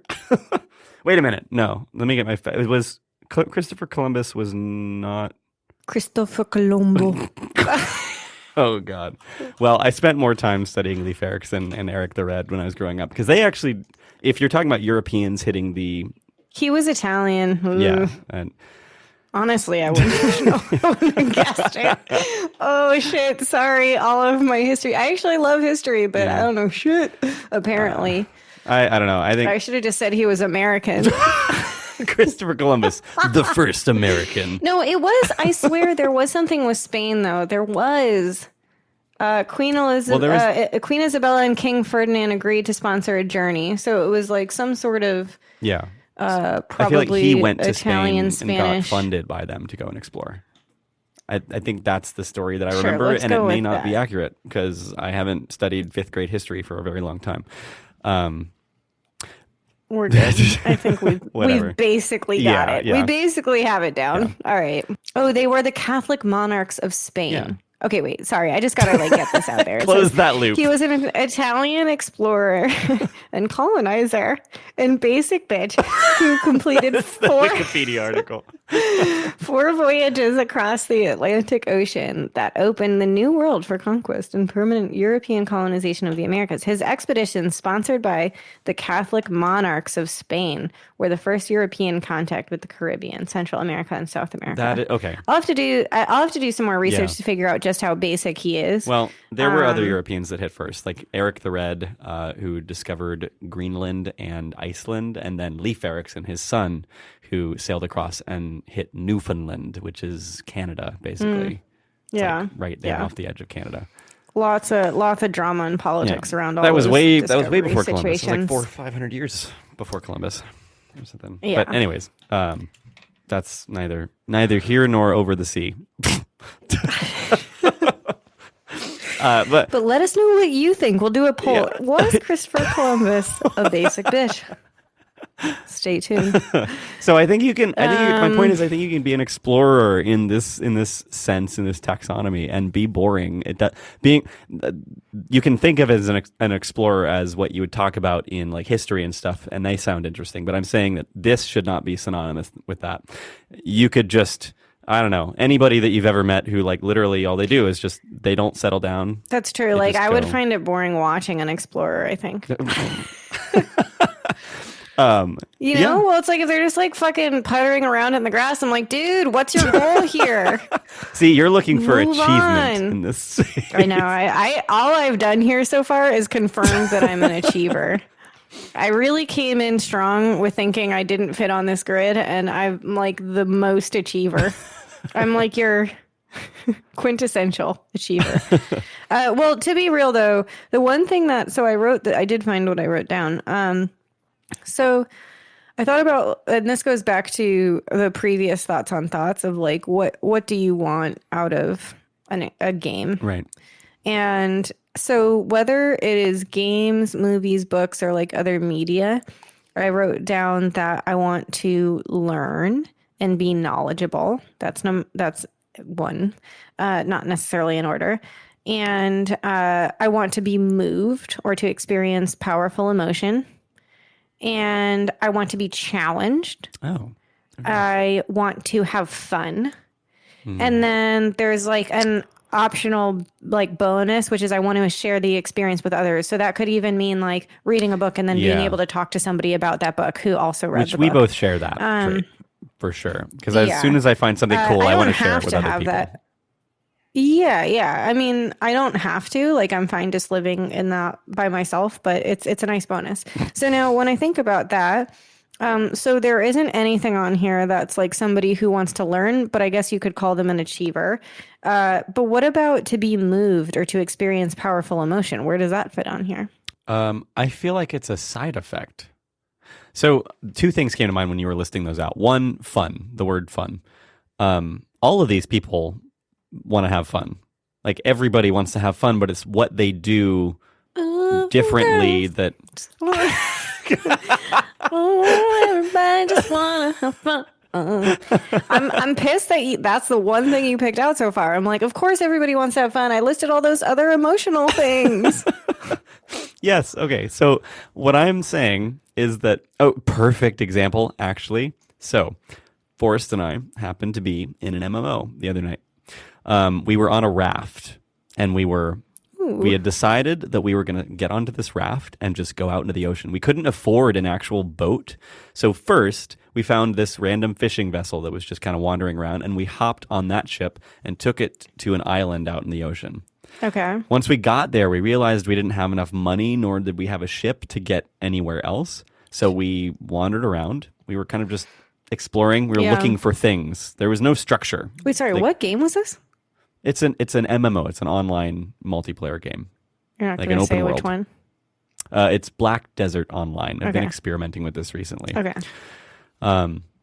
So we found ourselves on this island, and we're like, okay, well, what do we do now? So we went a volleyball. Draw a face on it. Okay, I'll stop the peanut gallery. Go on. We went and found somebody that was selling boats. And so he had enough money to buy literally like a castaway raft. Now, is the Like, it person was selling the boat though another human being? no. Okay, it's not. It's just it's an NPC. It's Okay, a okay. All right, non-player go on. character. Yeah. But there's something to interact with in the world. There's something that is Yeah. like selling you things. And he's like, here, I'll sell you this boat. So we bought a log raft. So we're literally sitting there using one oar, and we're on a bunch of logs lashed together, trying to cross the sound to get to nearby islands. Wow. It was taking way too long. Like, Yeah. just like literally real time, a good 30, 40 minutes we spent just stuck on this tiny little raft, the two of our characters, Oh my God, I'm trying so to cross glad the I'm ocean. not an explorer. I'm just like, no. So we're like, all right, we got to find some way to do this better. Like, this is terrible. We're never going to get anywhere. And we managed to, on the map, see another fishing boat that's coming by. And so we try to jump on that. We both hop off the raft. We wait for it to come by.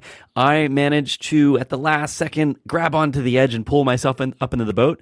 Forrest gets sucked underneath and slips, and he misses it. So he gets left behind, and I'm sitting there standing on the boat, watching him in the distance as this boat is taking me away. And he's just sitting there swimming in the middle of the ocean. What did he do? Oh my gosh. So I'm like, fuck, what do we do now? So I ended up jumping back off and swimming back towards him. Wow, And what a hero. Definitely wouldn't have done that. Would have been like, sorry, man. Selection. I thought about it. I was like, you find your own way Yeah. back. Yeah, natural selection, man. See ya. But meanwhile, I'm swimming back towards his area, which is like a good maybe 1,000 yards or so away. He, like, this fishing boat, it was an actual like player owned galleon. It was like a pirate ship. It was big.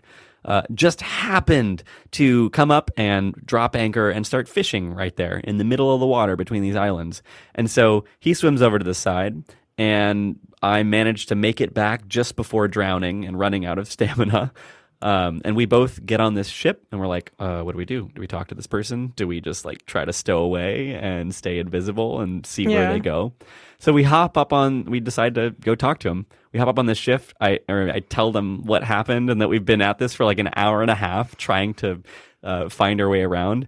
And they end up agreeing to take us back to the island, like to the mainland, the dock. So we ended up hitching a ride all the way back to the docks where we initially started. And so this is like a 2-hour venture of just kind of wandering around on the islands and swimming the ocean, getting lost, and then finally getting a ride back with a kind human. Wow. And this all happened in a game. Yeah. I'm like, I feel like I was there with you. Yeah. You know what? That sounds really fun. Like, I would love to do that with a friend.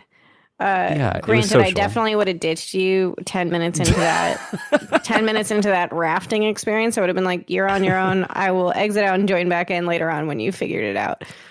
When you found your way somewhere else. But it sounds really fun to do with a friend for sure. But on my own, I would probably just be like, "What the fuck is happening right now?" Yeah, I think I'm probably more of an explorer when it's social. Yeah. When I'm in games by myself, I do at some point start to lose interest in just wandering. Because I do have that social aspect where I want to share things with and bounce thoughts and things back and forth and just talk about the place we're in. Yeah. But I think that's a side effect of being an external processor as well. Well, okay, but going back to the whole, like, you were saying, that the word that stood out was fun, like everybody wants to have fun, and then you went into that story, and also you haven't yet answered my question about where on that quadrant is the wanting to be moved or experience powerful emotion. You said that's a side effect, but I don't agree. Like, that's literally what I want out of things. To experience that. That was actually my point in bringing up that whole situation, and I got lost in telling the story. I got lost too. I was lost with you. It's okay. So the whole reason I brought that whole series of unfortunate events up is that through all of that adversity and complications and getting lost and finding a ride and making it back just on like the skin of our tails and just happening to do that, it was the skin of our tails? Is that a saying? Know. I don't not to interrupt, but isn't the skin of our teeth? Skin of our teeth, yeah. There is definitely nothing. I just looked that's it a up. new one. The skin of our tails. And then the first thing, ew. The first thing that comes up is the human tail, a simple skin appendage. No, it's the vestigial appendage. Then one, a tail of two tails, not just skin deep.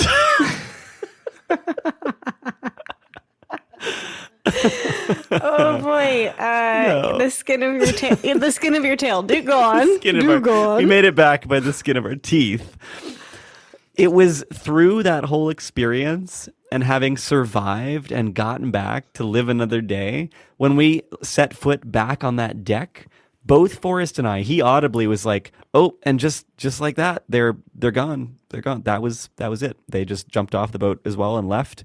And then we just kind of sat there and like soaked in. This is the emotional part. We just kind of soaked in the whole experience that we had just had, which now culminated in us managing to make it back to the dock alive from the kindness of a random stranger. And we felt fulfilled, like emotionally fulfilled and engaged with this world through that experience. It was totally emotional. It was really cool when this person happened to be nice and actually decided to give us a ride back. Like, I felt elated that even happened, because in these kinds of environments, oftentimes you'll run into someone that is just as willing to just screw you over. Yeah. Because the consequences aren't necessarily right. Real world there. Yeah. So there was this huge emotional component to it. But which is why I think think that, so yeah. I agree partially that yes, it's a side effect of a lot of these things. Well, I guess it's just like asking the question, what is it that you want out of playing a game or reading a book or watching a movie or something like that?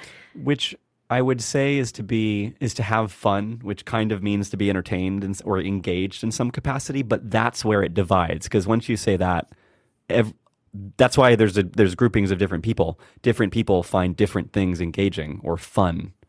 That's all you want, is to have fun. Have you ever like watched a tough documentary that wasn't fun, that you're like, wow, I'm really glad I watched that? No, I'm not saying that's all I want. But what do you, we could dig into that. No, no, I don't like watching documentaries that are meaningful. I don't like doing anything meaningful. Just having fun. I just want to have fun, man. Well, wait a minute. What just do you? A basic dude. What do you get out of? I just read you the fucking list. I one, to learn or be knowledgeable. Like, I definitely love. You enjoy being knowledgeable or learning things and feeling like you have gained something new. Right? And Are you saying enjoy knowledge. meaning like that's me having fun? Yes. Because you can learn to put yourself through pain. throw my journal in the fire. You can learn to enjoy adversity and pain, or unpleasant things, because there is some sort of reward. I wouldn't call that having fun, though. Like, I went to Morocco. Zero fun was had there. Absolutely zero fun was had there for me in a particular experience. And it's like, I learned a shit ton about like myself, about the world, about humans. That was very painful. But I'm glad that I did it. And that's the reason that I travel, the reason that I put myself in uncomfortable positions. That's not having fun. So let's call it a different word, because I don't like the word fun either. That was from your journal. That was just one of the many. You honestly, you keyed in on, I had a full 3 before that. I said to learn and be knowledgeable, to be moved or to experience powerful emotion, and to be challenged. All of those happened before to have fun. And then you just clung on to have fun. Like I'm some fucking idiot that just wants to play Angry Birds all day. So the word that I would use to describe those things is fulfilling. Mm-hmm. So like you want to be fulfilled by the experiences that you're having. And there's definitely times when you just kind of turn that off and, you're like, this is just to distract me. Right. I don't want to think. Which is when I'm like, I just want to have fun. Yeah. Yeah, sure. Let's call that fun. Well, interesting. or detaching. I looked up the definition of fulfilled. To satisfied or happy because of fully developing one's abilities or character. Oh, you're right. I do like that word. I think it's fulfilling. I would almost take happy out of there because happy has too many specific Well, it says connotations. satisfied or happy. Yeah. Content. Interesting. Pleased. Yeah. So I think it's fulfillment. I like to be pleased. Wait a second. That was like, last episode. Yeah, that's almost pleasured. That's just fun. I mean, maybe you Sometimes find challenging. People are complicated organisms. Yeah. Okay. Okay. All right, fine. So where do we go from here? So fulfilled is maybe a better word to describe that, in that, or to describe all the things that you were talking about there, is that you found those things challenging, and therefore when you overcame those challenges of being in Morocco, you look back on it and it's satisfying. Right. You feel like you gained something from it. And so, like, similarly to the challenges that you would encounter in any sort of game or story that is interactive, it like comes back to that sort of balance of challenging the player with the type of challenges that they empathize with, or that they enjoy, that they find fulfilling, and not to so much of a degree that they just constantly fail, because we'll lose interest if it's which too is going to be different based on the person. So that's why it's hard to, like, there's no, even like we've said with this whole quadrant, it's like anyone can fall. We're all humans. Anyone can fall anywhere within it. I think it's helpful to have certain groupings and identities, so that as a designer you can try to aim for something. But ultimately, it's a tool. It's a tool that is maybe helpful for some people as they're creating a game. But for us as humans, we're like, well, I fall all over the place on that. Actually, the other day I was thinking about this, and I think an important point to note here is not to try to fit yourself into this grid in your entirety. Like, I don't think it's as important to say, I am an explorer, or I need to be an achiever, or something like that. It's more that at a particular point in time, when you're building a game or an experience that's interactive, you need to think about what is the type of persona, not an actual person, but the type of persona, the type of headspace that you are targeting. Yeah, that we're trying to get people in. I like that. And it made me think of another note about just mood, because I understand that it's annoying when people are just like, I don't know, it depends. But that's honestly what it feels like when somebody's like, well, which one are you? It's like, it fucking you depends. may be different every day. Yeah, like you may be different at different times. Right, like when you said to have fun, I got offended by that, in the sense that, like, well, to have fun isn't fulfilling. I'm not always looking to have fun, but there are definitely times where I want to check out and have fun. Like, I've probably mentioned how much I love The Bachelor. Like, is that fulfilling? Question mark? I say yes. Everybody's got a fun quota. Yeah.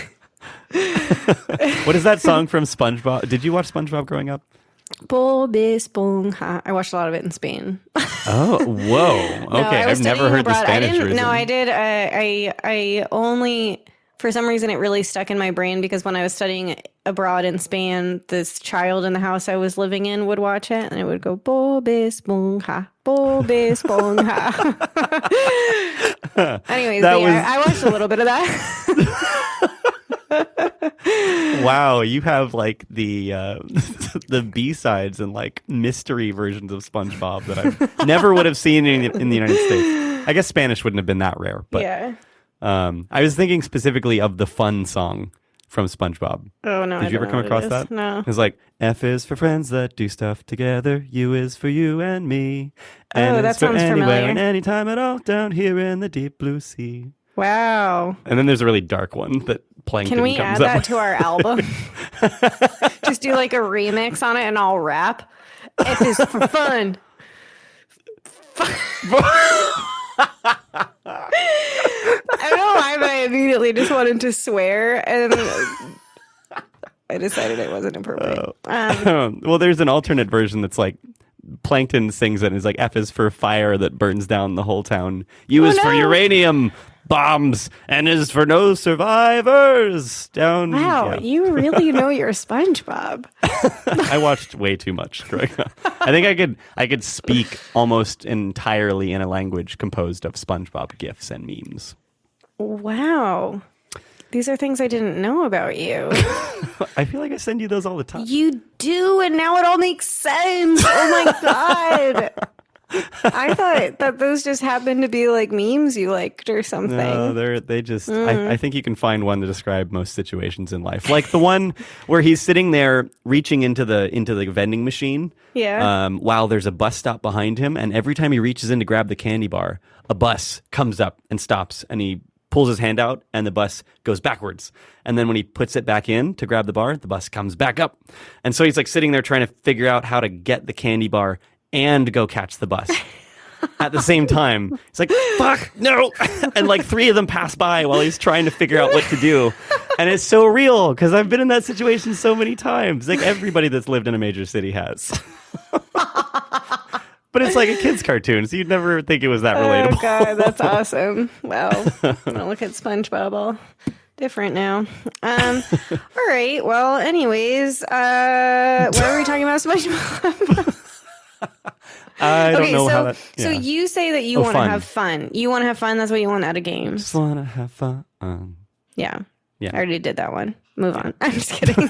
Let it go. Let it go. So, what you want to have fun? Do you also want to be fulfilled? No, I don't. Fun is not like fun is enjoyable from time to time, but everybody is like looking for a fulfilling experience for them, right? Unless they're like just detaching. Exploration, though. So you're saying that the fulfillment is a side effect or something like that, or just an effect of something else of playing one of those characters. But really, like your ultimate goal is that emotion, and you just think that exploring gets you there. It's just a vehicle to that goal. It is that like, what is that emotion? Is it there? I mean, I know there's one I already know about, which is why I enjoy hiking, is that like that awe that you feel when you find a new place and it just like opens up an expanse before you and you can see out to the horizon and you feel small, or you feel like you suddenly feel like you are part of a larger thing. Mm-hmm.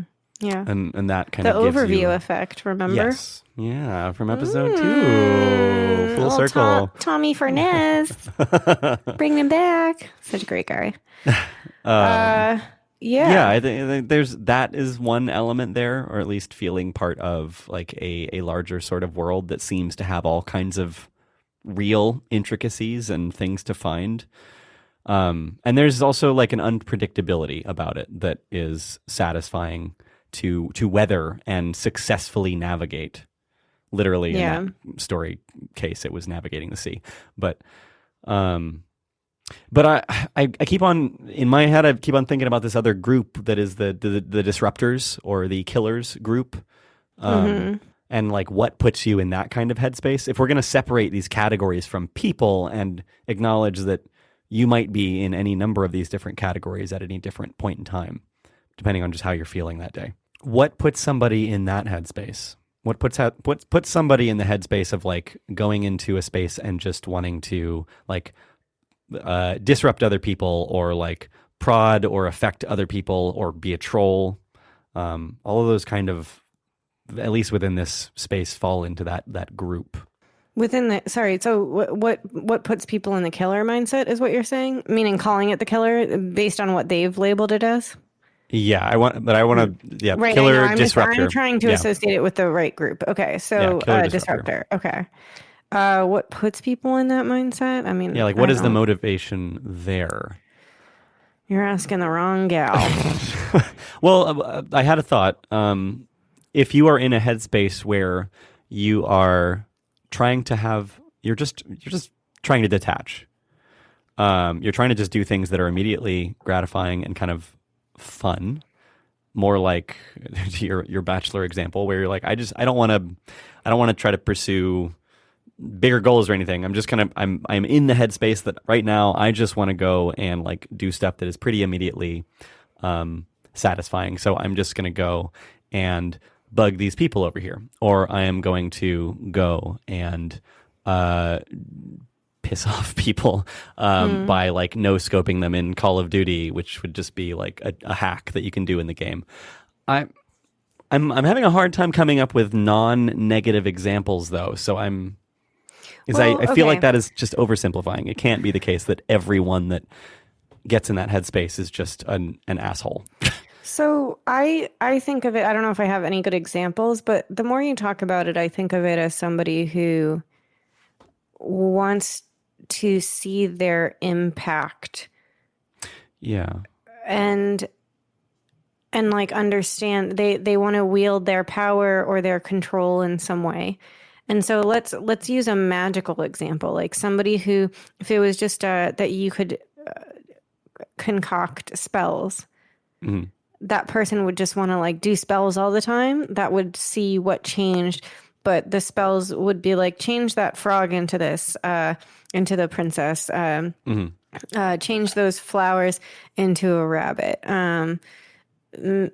make that person die, make that person come back from the dead. Like they would just want to do that all the time to understand, to use their power and make things happen like that. Those, I get in that headspace sometimes. So like this is why I'm trying to figure out how to differentiate it from this killer mentality, because it can't just be that it's trolls. That's just too simple. Right. Well, I wish we had someone here who identified strongly as that, but I feel like for me, it's not that I don't get into that mentality. It's just that as soon as I think about that, I associate it with achievement. If I'm trying to think of like an example where it wasn't like leading to winning the game or getting past something. Like would I keep shooting pancakes at the bunnies just for fun? Or would I do it because it's going to advance me to the next round, or I'm defending myself and I'm trying to survive? I mean, it's pretty rare that I would just sit there and do that just to see like the effect of a bunny being in the face of the pancake. So it sounds amazing right now. I think that it loses its novelty pretty quickly. It's like, oh, I want to see what I can do. I don't know. Like, I don't have a sense of... Yeah, I feel like I have nothing valuable to add because I'm not one of those people, and I'm trying to think of even trying to get into the headspace of that. It's all towards a goal of some kind, mostly for me. There was an interesting example that was brought up that happens in like MMOs, on these online games, is that these different groups of people, or different, let's not say groups of people, these different player tendencies tend to counteract and balance one another out. And they tend to ebb and flow if you put them all into the same environment. Obviously, some games have a lean towards, or some experiences have a lean towards a certain subset of those people or those types of play. Oh, wait, what if you think of all of these as just different, like if this is the space of how people play? So like whether that is exploring a space or like seeing how far you can get in a space, like a more achievement, or like seeing what else, like what other people you can interact with or bring into that space. Does that make sense? Like it's not necessarily what a human is going into the game. It's what different types of interactions they can have within a play space. Is that what you're saying? Yeah. So like I've really been trying to separate this whole idea from video games, because it's not just about video games.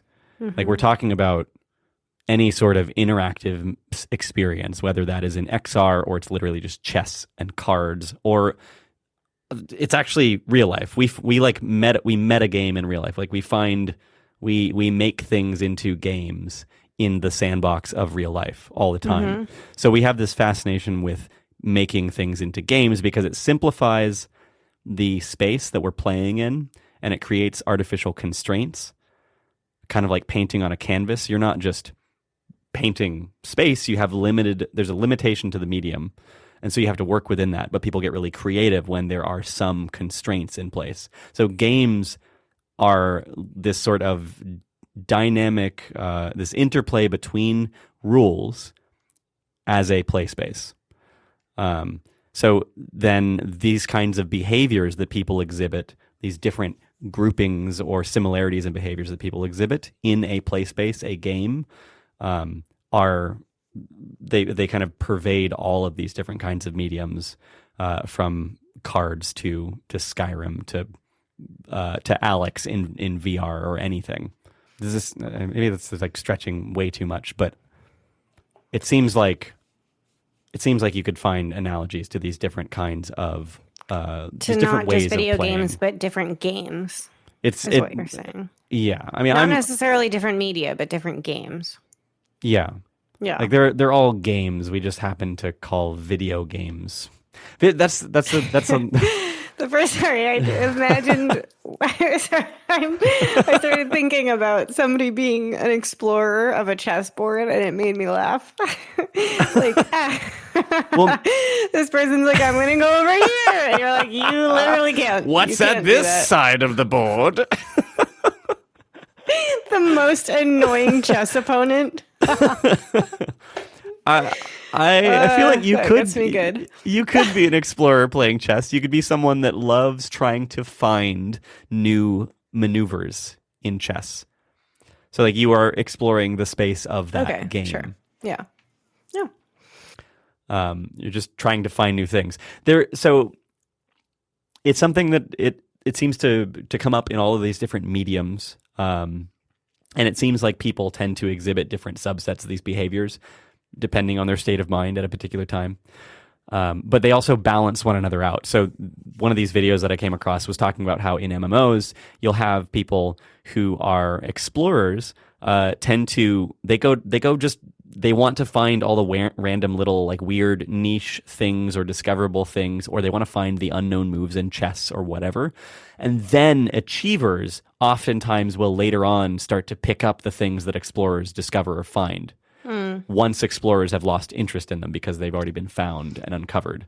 And then achievers start to turn those into the next goal, like to beat other people on or to use against other people or whatever. Does that make sense? So then I guess, well, like, let's take the game of soccer. How would you apply these? I would definitely, I would fall under the socializer because I was just on the bench. You're just talking to me. Just hanging out. Best team spirit. Always. I have no other examples to use other than my own experience with soccer, which admittedly is not as extensive as many people in my family. Okay, well, what's a sport that you're familiar with? Well, no, I mean, I think soccer is reasonable. Or maybe wrestling. Let's go with that. But I think this would apply to soccer or basically any sport like that. You do wrestling, and if I need to, if I feel the need to apply it then to soccer, I will do so. Okay. So like what would be an exploratory behavior in wrestling? Maybe coming up with new moves. Yeah, I think but it would I feel like explorer is my least interesting one. What about like, I guess it's socializer and killer. It's like achiever, that seems to make sense to me with sports, but socializer doesn't, killer doesn't, and explorer is, if we just say making up new moves, then sure. Sure, like it'd be exploring the space of possible new moves or like new ways of doing things. But I also think that's fine, like, because he's not saying here that all of them need to apply to every game. I don't think that's the point. I think maybe they don't all need to apply to every game, but in the context of wrestling, since you asked, the example that comes to mind is somebody that enjoys, like really finds it satisfying to inflict see pain on somebody. They see the effect they're having on the other person. Very interesting. Yeah, so like it's a psychological sort of meta game for them of how can I impact the other person in various ways, and in that context, it's pain or overcoming them and seeing their frustration. Yeah, because I definitely came across people like that. I personally don't. It's not something that does it for me, but I did find it satisfying to become really good at a particular move. So like, there's also an achievement element there. Well, like in basketball, it would be like talking smack, probably like trying to throw them off their game. Like, how can you impact the other player? Yeah. Trying to like intimidate them somehow. Yeah. Talking smack. Which I feel like that's not the lingo they use. talk shit. You should talking. Which I was never good at. Talking smack.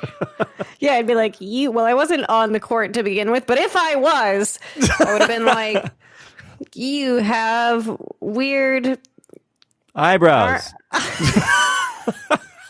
I immediately, even in just this example, felt guilty for saying anything mean to them, and I was like, I don't know.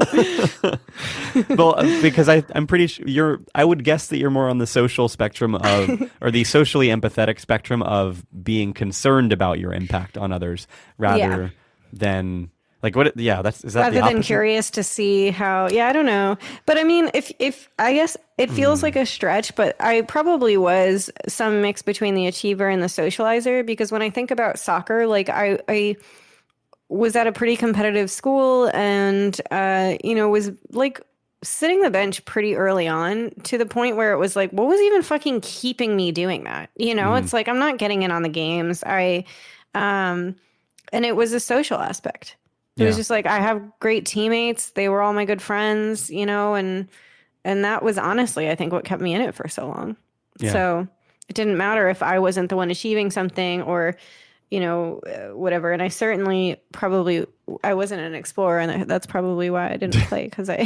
So you ended up kind of letting go of a particular element there, which was the achievement structure, and you just worried more about it. Became more of a socially fulfilling.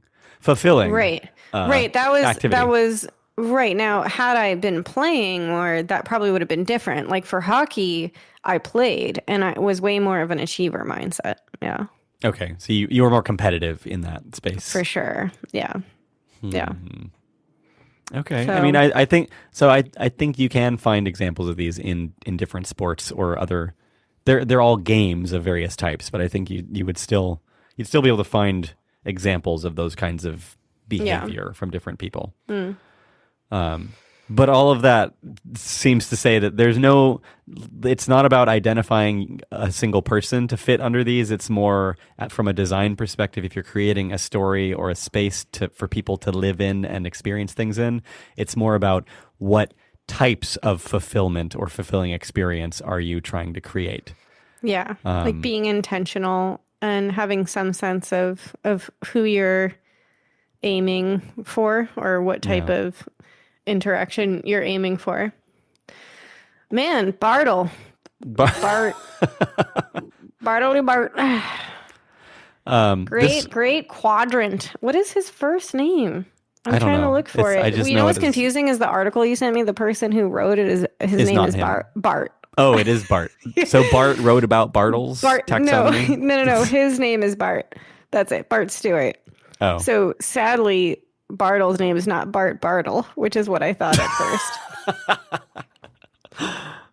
Wait, but that's not the same person. Bartle. Is that the same person? I'm saying no. Richard Bartle. There you go. It was Richard. Yeah. Okay. I remember now that you told me. Dick Bartle. Oh, that, I guess. Why is Dick a nickname for Richard? Or like Bob for Robert? Yeah. Like that. Bobbert maybe is a little closer.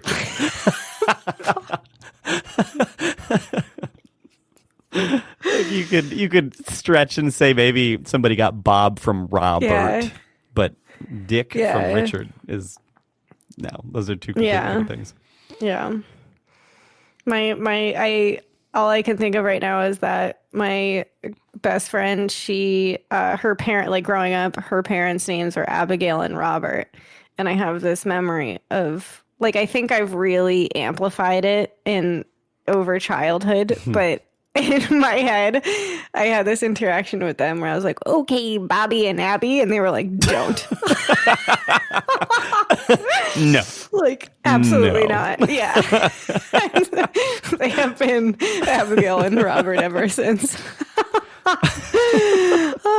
Anyways, speaking of just like desire for outcome with games and experiences, Before we close anything up, I did say that I wanted to talk a little bit about like what we are both trying to do individually. We were on the same page. That's exactly what I was going to transition to. Oh shit! Brain twins every time. So literally, I was going to be like, so what do you want to do next? Yeah. What is the next thing? Why are we? I'll be honest. I don't know. Right now, I'm in total. I feel like I'm in a weird quarantine mode. Yeah. And I have had historically just wanted to create, like, I thought what was something I wanted to do was maybe like some mix of storytelling and education within VR. I happen to really love the narrative experiences in VR. Like I do like the games and stuff, but that's not really where my passion lies. What makes something narrative for you in this space, just to clarify? So good point. Like I should describe that more. And so it has a mix of like the point of it is the story. So versus a game where a lot of it is like the interaction and the story is just kind of interwoven. Like with Alex, you're on a mission and there's a story around that mission. But the point of the game is not to experience that story per se. It's like to experience the world and to follow that mission and to go through the puzzles and follow all of that. But there are like there's way more going on than just like wanting the main purpose be to tell a story. You mean watching somebody else's story? Not necessarily. Well, because when I'm in that, I feel like I do feel some agency in that I am trying to guide Alex through, but I also feel like I am observing her story through this series of events. That's a good point. And so actually that's helpful because what I don't mean to say is that all I'm interested in is some sort of passive experience situation. Yeah. I do. That's what I meant when I said I love those. Like, I do actually love the passive experiences. Like, there are some really good ones out there. And actually, I just sent you a gift.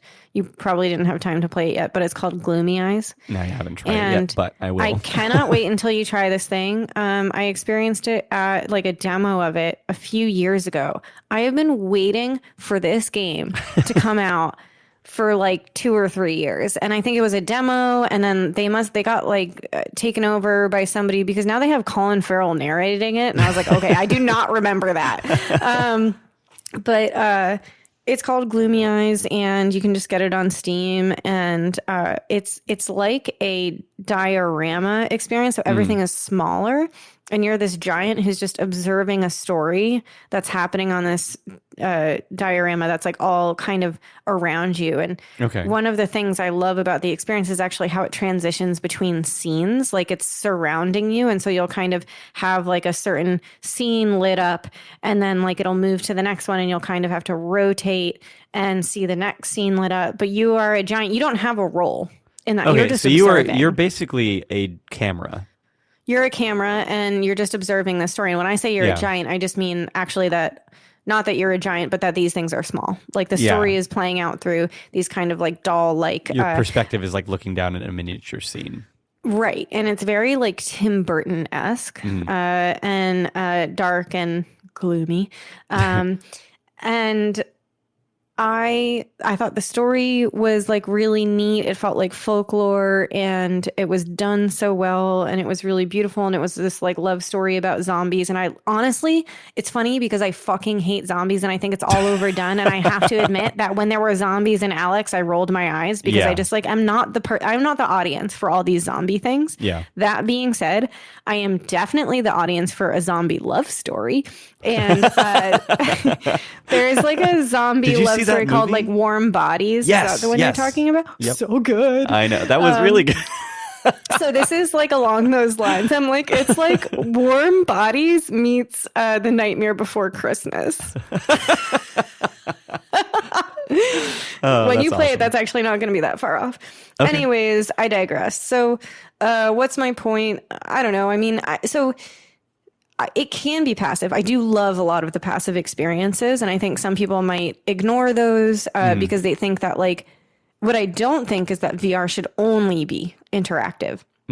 I think that you can actually achieve pretty powerful stuff without having interaction. And I don't know if you need to force it. Like, that was a really powerful storytelling experience to me. And I had absolutely no agency. I was just observing. Yeah. So I think this does come back to this sort of fundamental debate that we were unpacking in the value of XR. Is what is the difference between a story and let's go into that. But I had one thought I don't want to forget before we move on. When I was playing Alex, and you made me think of this because I was thinking about the zombies and stuff. And I saw that, and as I was starting to creep through these train cars, these like subway cars, and moving further in, and I'm starting to encounter zombies and stuff. I had a moment where myself, Jay, in this experience was like, why do I want to continue forward? Why do I want to keep going? Like, why are we doing this? And then I thought about it for a second, and it was like, Alex wants to do this because she's trying to get her dad back out. And so I realized, oh shit, this is for Alex. So even though I am literally Alex, like I'm playing as Alex, there was a moment there where I was just like, I don't necessarily feel like I would want to do this, but it's also because that's not actually my dad. If it was my dad, yeah, I would be all for doing that without a question. I would not question it at all. That's like, that would seem like the only option. But it should make you feel as much as possible like it is your dad. Yes. Like, you should embody that character as much as possible. Now, Half-Life is actually known to have really good storytelling. Yeah. So it's almost, if there's some sort of comparison, it's like, I wouldn't say, it's almost like a bad example of like, if there is some sort of spectrum, Half-Life is on the gaming side that actually happens to have really good story. Yeah. There are a lot of games that don't integrate story whatsoever. Or if you want to call story just like, hey, you have a mission to shoot down all the planes that are flying at you, it's like, cool, good story. I mean, so you can have plenty of so you can have games that like loosely incorporate story, and even to the point where like there's a joke about it, obviously, in the arcs in the gaming industry. Like, sometimes they'll even like the gameplay stops, and then it's like Zelda does this. The gameplay stops, and then you have the I forget the name for it, but it's just like the filming part. You're just like watching that happen. Yeah, it becomes passive for a moment. Right, and it gives you context into why you're doing what you're doing. Right, and that can be, so like you can intermingle the two, and some people complain about that stuff, but the point is that I guess I have a certain goal, which is I want to create powerful experiences, whether that's through VR or other means. But I want to try to learn to tell stories that reveal certain truths to people, or that have some form of education in them, or that are just like create wonder within people. And I think that can happen without integrating a lot of, I think that sometimes the competitiveness of games and the forced gameplay, or gameplay is maybe not what I'm going for, like goals sometimes, or even just giving that person a role in it, sometimes that detracts from what you're trying to do. Because actually for me, if I'm somebody in the story, like, then I'm thinking about myself. And I'm thinking about my own actions. Like, yes, I'm Alex, but I'm me. Yeah. And I'm trying to forget that I'm me, and I'm thinking I'm Alex. But it's like, oh, am I Kelly doing this right? What is the next thing according to Kelly? Like, you're how totally am I feeling about myself? Yeah. And that creates this space in between me and the character, despite how much I am trying to become that character. Like you said, you had this moment of just like, wait, why am I doing this? I had to remind myself, like, oh, wait, that is my dad. Right. I am Alex. Right. And sometimes when it's actually a third person perspective, you are actually more embodying them than when it is actually you. Because like, you're just watching them and you're not worried about yourself. You're able to, in a weird way, like, just distance yourself from this whole thing. And like, Kelly does not exist in this world. Yeah. And so therefore, like you're just, you don't actually have to make the decision for them. You're like hanging on what they decide to do through that space. Yeah. And so I think there is like, but I'm not saying that that's what has to be. I'm just saying that there is power to the third person view. There's power to also not having agency, which is like an oxymoron, but that's what I believe.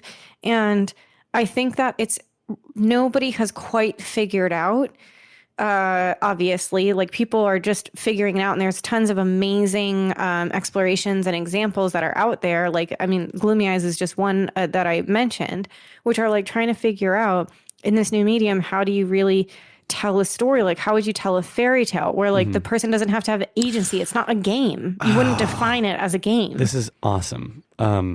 So your experience that you created, your museum experience, also relates to all of this, because you had an interactive experience where, they were on some rails. They couldn't literally do anything they wanted. There were guidelines and there was a limited set of options that they could choose from, and they weren't necessarily always satisfying.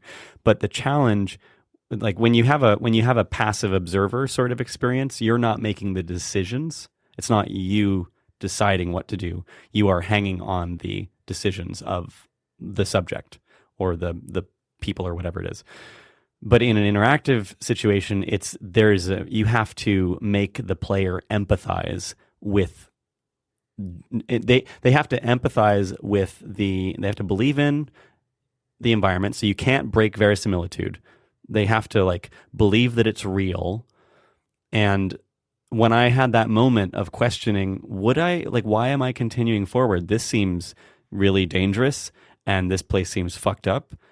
And then I was bumping myself back in by saying like, no, this is your dad you are rescuing. That's why you need to go forward. I was just assisting the game developers a little bit by reminding myself that I am Alex and I am going to believe in this because I need to go rescue my fucking dad. And so I found a way to empathize with it. Maybe if I had been even more moved by this, I wouldn't have even had to stop to think about that for a second, because I would have been like, fuck whatever's going on here. I just need to get to go find my dad. I've like completely removed my identity as a separate person, and I am my persona is now Alex entirely. Right. And so there was a little bit of misalignment there that happened for a moment. And when people put themselves in your experience in that exhibit, they had to try to empathize with this situation enough. It had to be relatable enough to them to put them into that persona without sensing that, the difference between their normal self and themselves in this situation. And so that's that balance that creates a solid narrative in an interactive story or an interactive game that is trying to pull you along. Mm-hmm. Lots of games just don't try to do that. They don't try to get you to believe that you are the thing. Yeah. They create mechanics that are fun. Right. And like in the example of Half-Life Alyx, I mean, maybe they could have spent more time in the beginning actually developing the relationship with the father. Right. I've never even met him. You see him on the screen and I don't know, one time. I haven't played the other Half-Life, so I don't know if you're supposed to know him from those, but yeah, that's true. Well, I don't know. Well, either way, they shouldn't rely on that. Well, there were two moments. There was the monitor, and then there was when he gets pulled out of his office right in front of you. Right, but I don't care. Yeah, like I've never I've had like, maybe 30 seconds of interaction with the person that far. Right. And that's not to hate on the game. Like I think Mike Hines brought up in a similar conversation that like, yeah, I mean, wouldn't it be nice to do all of that, but there's no money to invest in all of that. And similarly, like, yeah, like to tell the whole backstory, you're like, cool. Well, that in itself is like this crazy investment. Yeah. And you're not just like writing on paper. So it is tough and it is a balance. And in the case of the museum exhibit, it was intentionally distancing, but what I learned from it is just like how ineffective that can be. Like, well, if you distance them too much, what is your point? What is your purpose? Because if they're not going to let it register at all, then you're not connecting them to the space. So which kind of negates the whole intent of the creation of that experience. So like it has to be relatable for them to empathize. Right. You have to create relatability. I mean, You have to find those notes of relatability or to build it up so that you feel like you are that character and to some extent. Like there is a different version of you that is that character. It's a balance between things that are relatable and comfortable, meaning like acceptable, and then things that are not, but maybe are what are going to change and flex this person's view. So if you introduce too much of the uncomfortable or too much of the non-relatable things at a time, you overwhelm them and it's not pleasant, or they don't want to be there anymore. They feel broken from that persona or that perspective, right? So making that actually effective to change people over time is the same underlying balancing act and dynamic in your museum exhibit, in like warming them into that persona so that they understand why it matters, why anything in that space matters to that persona. And in the case of Half-Life with Alex, probably going through the backstory and playing the other games and the storylines would add more context and would make me more empathetic to the circumstance, because it would have been more time spent getting to know these characters. And so I would be there would be more relatable content in my memory, in my association, to like pack on to that scene and give more momentum and weight to it. Yeah. And it's interesting because what you just said made me think of one of my favorite books ever is the book Pachinko. And I shared it with a friend and she was like, yeah, I just didn't find the characters relatable. And I was like, or she didn't find them believable. And I was like, what? Like, it was like a dagger to my heart, to be honest, because this was a good friend of mine. And I'm just like, holy shit. Like, how is it possible where it feels odd sometimes, I think, when you share something with somebody and they have a totally different experience and you're just like, whoa. Like, we've all had that happen with movies. We were like, this is my favorite movie ever. They're like, yeah, I just like thought it was contrived. And you're just like, sweet, I don't actually want to be friends with you anymore. I don't like you anymore. Why are we friends? But I mean, it just makes me wonder. I'd almost love to somehow find a way to dig into like what about it wasn't believable, and why was it believable to me, and why wasn't it believable to her, and was that because like I really connected with something that happened in the book and that did happen to me and that didn't happen to her, and so like at some point not everything can be relatable, not everything is universal, right? Because everybody has different experiences. So like certain elements within that story stuck out to her as like, no, that doesn't make sense. Or like, no, that doesn't seem right.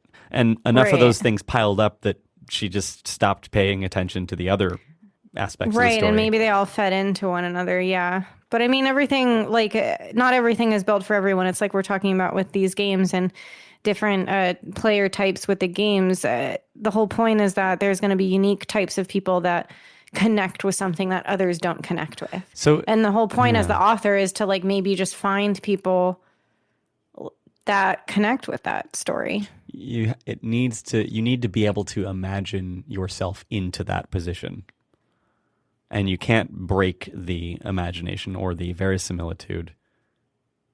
Yeah. Because that's when they lose interest. That's when they feel like things don't fit anymore.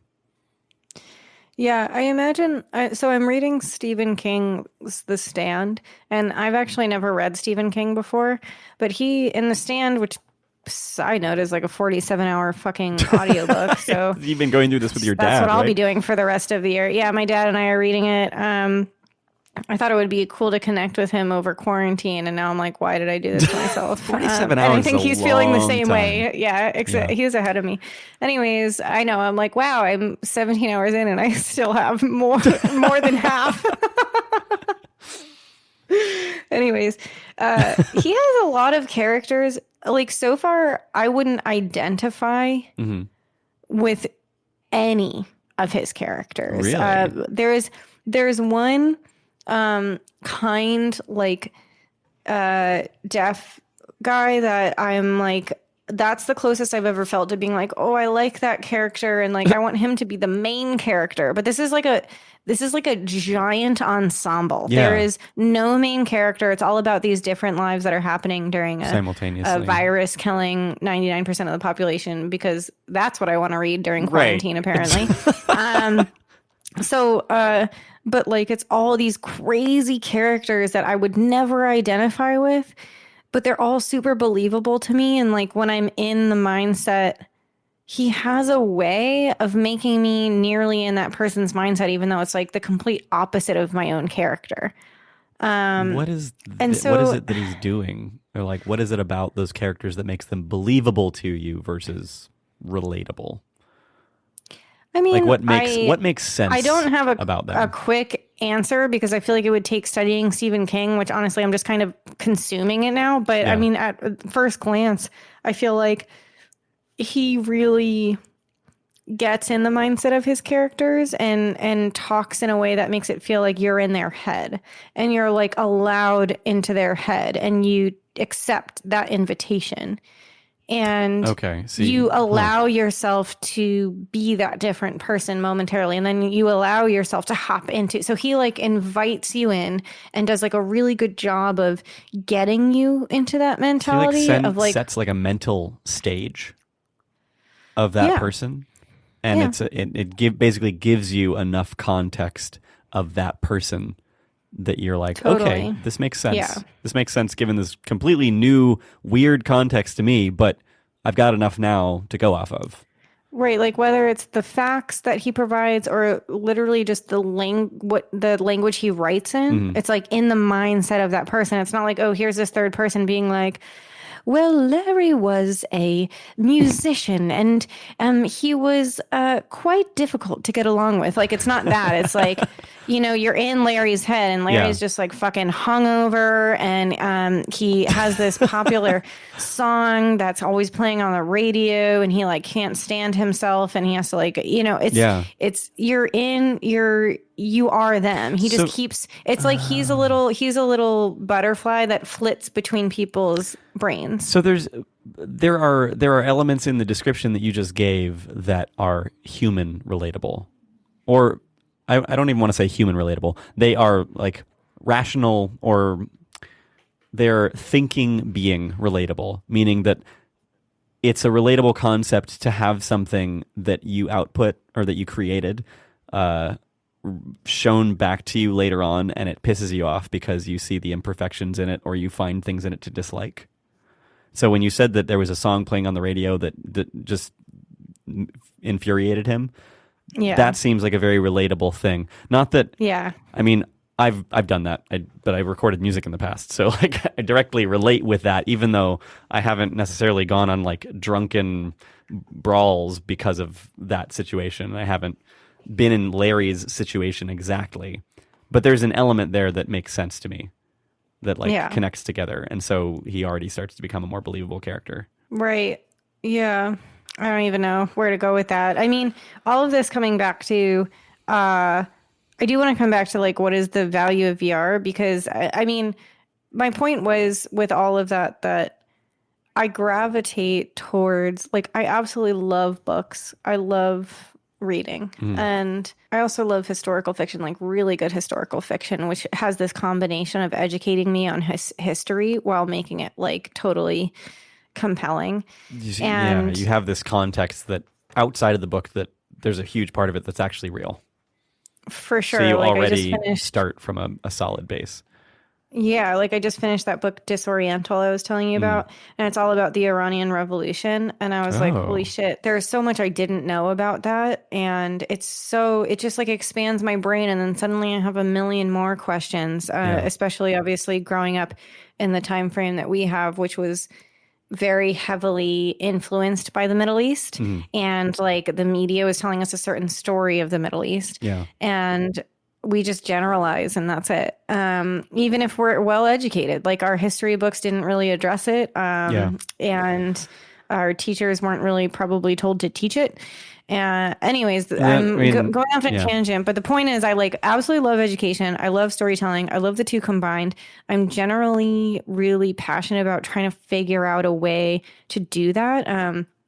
I was really surprised by VR and had this like gut feel that I wanted to do something with it. And a lot of the experiences that I had when it started were these crazy kind of like I told you about that like in flight experience Mhm. where or Take Flight, which is just like, it's not even a story. You just like lift into the air, and it's this like sense of wonder when you're just like floating around in the air.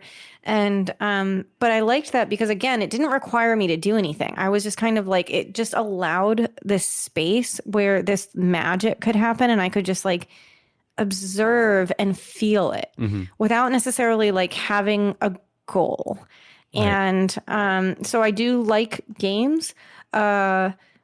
But I think what I lean toward is not really the game side. And it's like, what, maybe there's interaction, but only in the sense if that interaction will tell the story or help you embody somebody better. Well, so you're not approaching it from the perspective of wanting to play so much as you are wanting to, you are pursuing that desire to expand your perspective, your mind, like to learn about somebody else or some other view.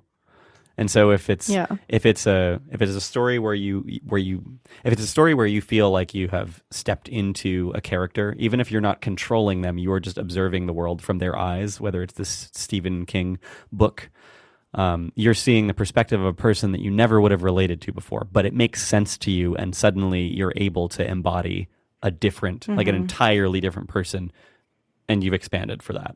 Like you have learned a new perspective. Yeah, that whole fulfillment situation. And comparing this back to Alex, it always has felt like the power of XR, at least, is that when done right, when you get past all of these like weird technical quirks and hurdles that we've been trying to figure out as an industry for the past 5, 10 years, 30 years, 60, however long you want to go back in the history of all of this, and you actually focus on the content of the narrative and the space that you are trying to put your player, your experiencer in, you can very quickly give someone a lot of context. Like you can very quickly drop them into this flying sort of experience, and they believe it. And so suddenly they have a new perspective, and they didn't have to spend a while reading books about what it's like to fly in order to be able to imagine that. Suddenly they've just been like imbued with the imagination of flying. In the case of Alex, I didn't have to go through the entire history of the Half-Life game, and I'm sure plenty of people would argue that I still should.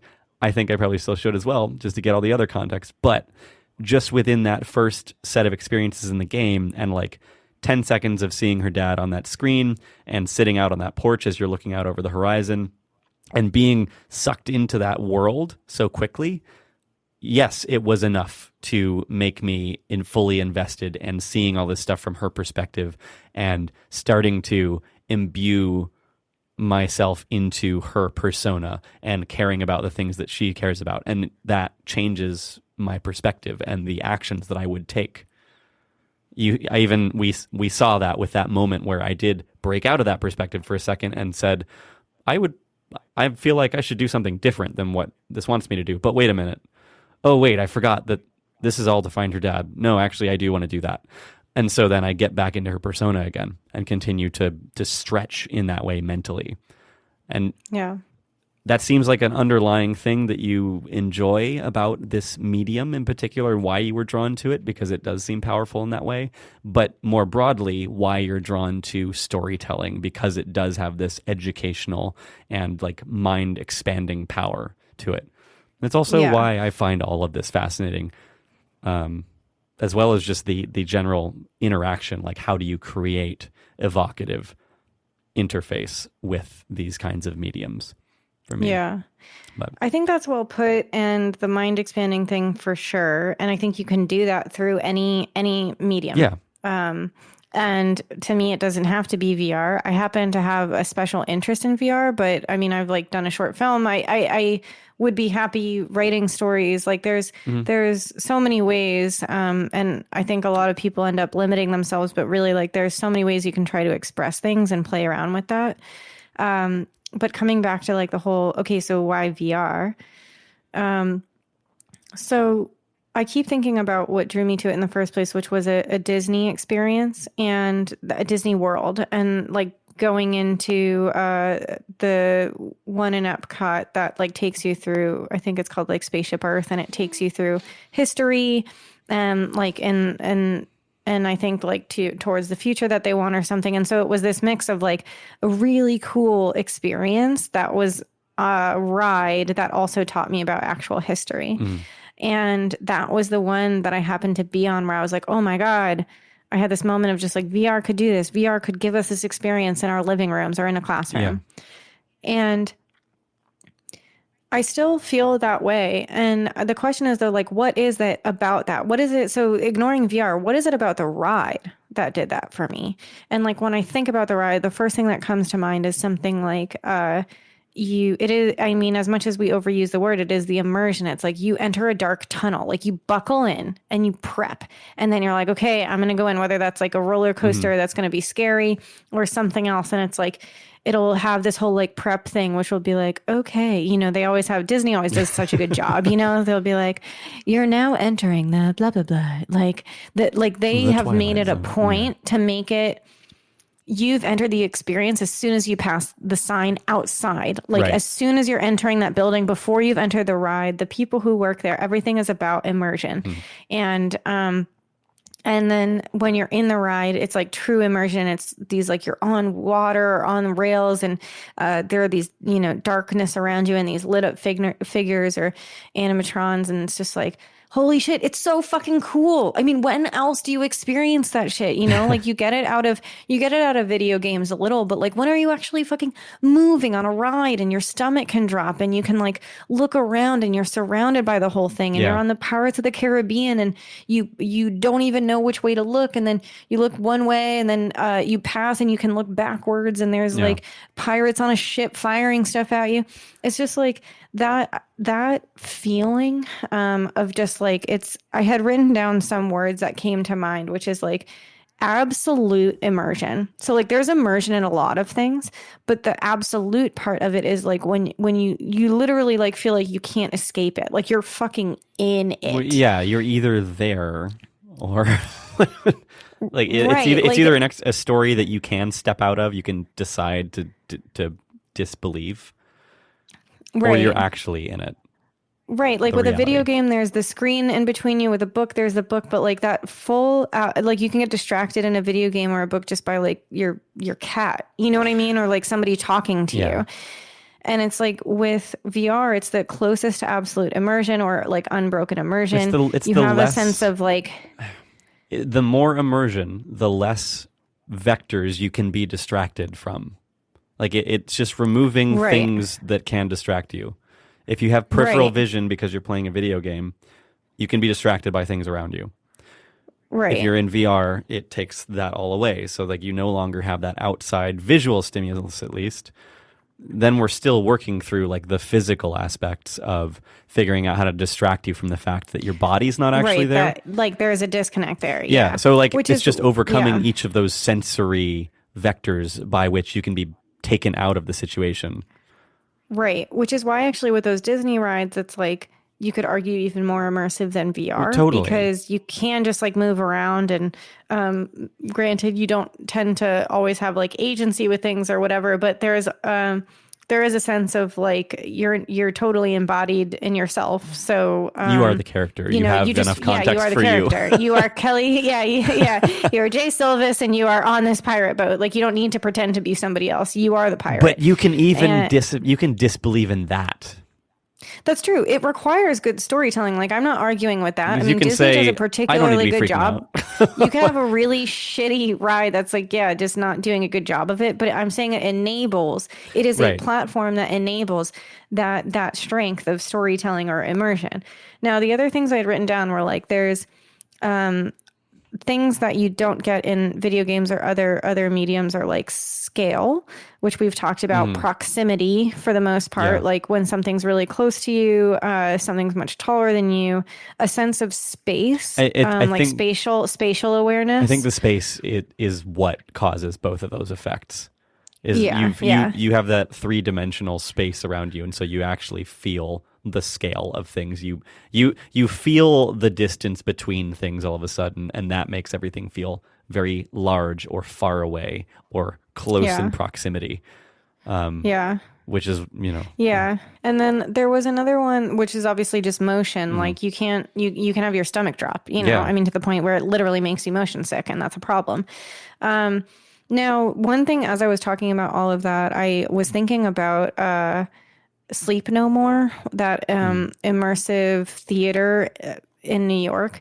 And if you don't know it, I mean, it's immersive theater, but it's literally like a giant hotel, and they take up a bunch of floors, and you like go on the elevator and you enter, and there's like the same thing I was just talking about. There's a bar with your waiting area to be called into the experience. That whole bar is like a 20s bar. And you're in, like, everyone who's serving you is dressed up that way. Everyone's acting a certain part. So as soon as you enter even just the waiting area of this, you're already in the experience. And then you are given like mentally masks, and then it frames right. it. And then exactly. And then as soon as you get called in, so you have to wear a mask, which means you can't, nobody can see you. You can't even, and you're encouraged to not stick with your friends or your loved ones. Oh, okay. And so you're encouraged to actually separate to have a good experience. You can't see anybody else. Like, you're all just wearing these masks. And then the first thing that happens when you enter is you go through what feels like an eternal dark tunnel. Yeah. And it's like pitch black. You can't fucking see anything. Like, what's ahead of you. It feels almost like a horror game. And I was like, shit, what have I gotten myself into? Yeah. And nothing happens. There's no like jump scares. But it totally, like, the person who designed that was like sending you through the portal. Yeah. They're like, leave your life behind. You are now in a different world. And they started it with a waiting room, and then they made sure of it as you entered through that long dark tunnel, and then emerged into this like 20s kind of weird haunted hotel situation. That's really cool. And they took away the other people, because any sort of connection to your normal self would remind you, it would disconnect you from that your world. verisimilitude. Exactly. Yeah. So like all of that coming to, I mean, what do I love about VR? All those fucking things. Like, there's just, it's not going to replace everything. We've already said this a million times. It's just another option. But the things that you can do with all of those feelings, and like the feeling and excitement I get of going into one of those experiences, like at a Disney World or at a Sleep No More, is just like, it gives me like butterflies in my heart. It's just like such a cool, immersive experience. And when I sent you Gloomy Eyes, you haven't watched it yet, but even with that game, so there's like a couple of scenes where you're surrounded by snowflakes. And things like that, whether it's like magical light or rays of light or snowflakes or something like that, it gives you this crazy surrounding sense of wonder that you feel, like you've said, when you're out looking at nature, that's hard to describe. Like, you can write about it. You can take a picture of it. You can create a movie about it or something like that. Nothing is the same as actually experiencing it yourself. And that's what VR feels like. And that's why it's hard for people to describe it. Right. Because it's just like saying, well, what is it like to stand at the top of that mountain? Like, dude, nothing can describe that feeling. I can try, but you just have to do it yourself. It's transportive. Whereas and like transformative. Yeah. Many mediums are transformative. And that's true. And if you try hard enough, you can mentally put yourself in a state and feel like you're flying through clouds, or you're climbing mountains or whatever. But it takes a lot of work, and it takes a lot of focus and intent. Whereas if you want somebody to experience that, just put them in a headset, and all of a sudden they will experience that. And they will experience it until they take it off. And so that it is real time visceral. And it doesn't necessarily take the amount of intentional effort or the amount of intentional belief in order to have an experience that feels believable or that feels real. Obviously, as long as all of those other things we've talked about are done well. Right. Yeah. They're not distracting you from the experience, but it's just it's powerful from that perspective. And again, I think it comes back to that. It removes the barrier to entry for having a real-time believable experience, a visceral experience. It's not that it just makes people empathetic. That's a separate thing. Like the empathy is a separate element from VR. Empathy is about the content that they're experiencing. Yeah, I don't know. As we've talked about, I'm like, I just want to wipe that word from everyone's mouth. Slap it out of their mouths. Yeah, it's more, it embodies them, but like you can find yourself you can find yourself involuntarily embodying something that makes you really uncomfortable and not empathetic at all. Do what I did in the museum experience and do the opposite. They're like, I don't empathize with this. Yeah, like I feel like I'm there, but I don't want to be here. Yeah, like I am doing the opposite of empathizing. This is such a good lesson, though. This is awesome. Yeah. So I guess like to close out my side of it, what you're talking about is like, oh, and you also have to do all those other things right. And it's like, yes, those are the traditional. Question is, what are those things? Yeah. Well, what are the things you need to do, and how do you best tell that story, and what are the techniques of VR? Because I feel like we're still learning with video games what techniques you can use. Like film has matured more, books have matured more, video games haven't matured, but they're and like VR is taking a lot from video games. Yeah. But like it's the interactivity that is common. Right. Right, exactly. But I feel like there is so much to learn and to explore and figure out about what techniques you can use to tell the best story and to figure out how to create powerful experiences in VR that are pulling from all of those mediums and discovering your own ways. And that's, for some reason, I just have this like crazy interest in that. Yeah. And I just kind of want to fucking figure it out. Yep. No, I mean, I share that. I share that like down to the core. I don't know how we kind of came together on this whole thing, but it's just exploring the space of what is possible in like creating a world that is believable for someone to be dropped into, that stretches their mind, that makes you feel embodied in things and a part of events and places that you would never be able to be in otherwise, which is why VR became so fascinating from that perspective, but also why I've always been interested in storytelling. Whether that was like creative writing or taking someone into another space through music, because that was always something that was incredibly evocative to me personally. Totally, yeah. Because you can take somebody on a journey, you can put them in their own head, but you have to do it right. Like you have to introduce them through an arc, and building empathy in somebody is also a delicate balance of pulling someone through an arc, a gradual introduction of new elements that are at once believable and also just uncomfortable enough that you're starting to stretch their mind a little bit to start to believe this new space without breaking their belief in it entirely. And creating more things in that space, creating more things that exploring ideas and stories in those kinds of settings, and things like I always come back to the interaction part because I'm really interested in things like how do we take the existing space that we have, like my physical house, and have some sort of experience that a person can jump into in VR, map to their space, and then creatively make use of their space to create a new sort of virtual environment, but they can actually physically walk through it because the headset has awareness, that whatever tech that they are using has awareness of the space they're moving through. But then making the real world essentially your canvas in some sense, and creating experiences that pull them in and that are believable within that space. Yeah. That, and then characters that are believably dynamic and real.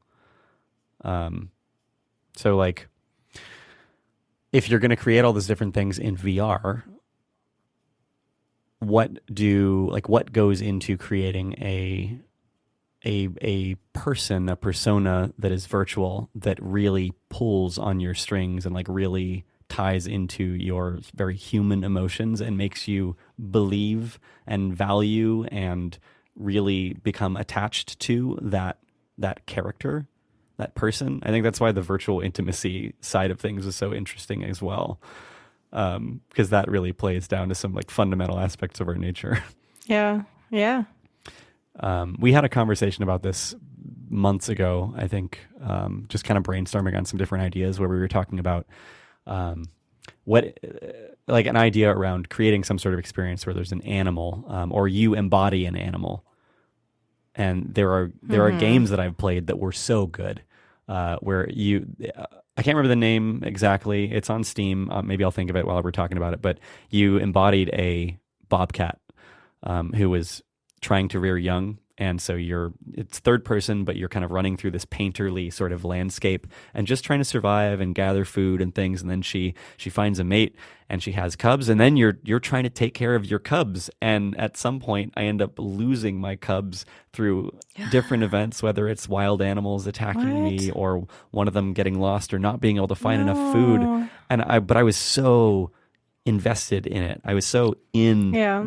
I was this God. bobcat. That's heartbreaking. Yeah, and I felt it, like losing my cubs and her, just myself as that bobcat being distraught and just on the ground in her den after losing all of her offspring.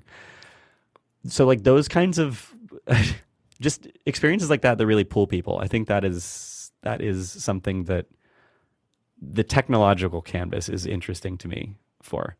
But even writing then is something from that perspective that you get to paint a picture for someone or a world for them to step into. You just said technological canvas, and it reminded me that there's this quote from Will Wright, the designer of Sims. Mm-hmm. And he said, people talk about how games don't have the emotional impact of movies. I think they do. They just have a different palette. I never felt pride or guilt watching a movie. Oh, that's interesting, because those are things that they have to do with your decisions that you made and reflecting upon your choices, which you don't. Do you do that in a movie ever? Like you don't get to decide where maybe you feel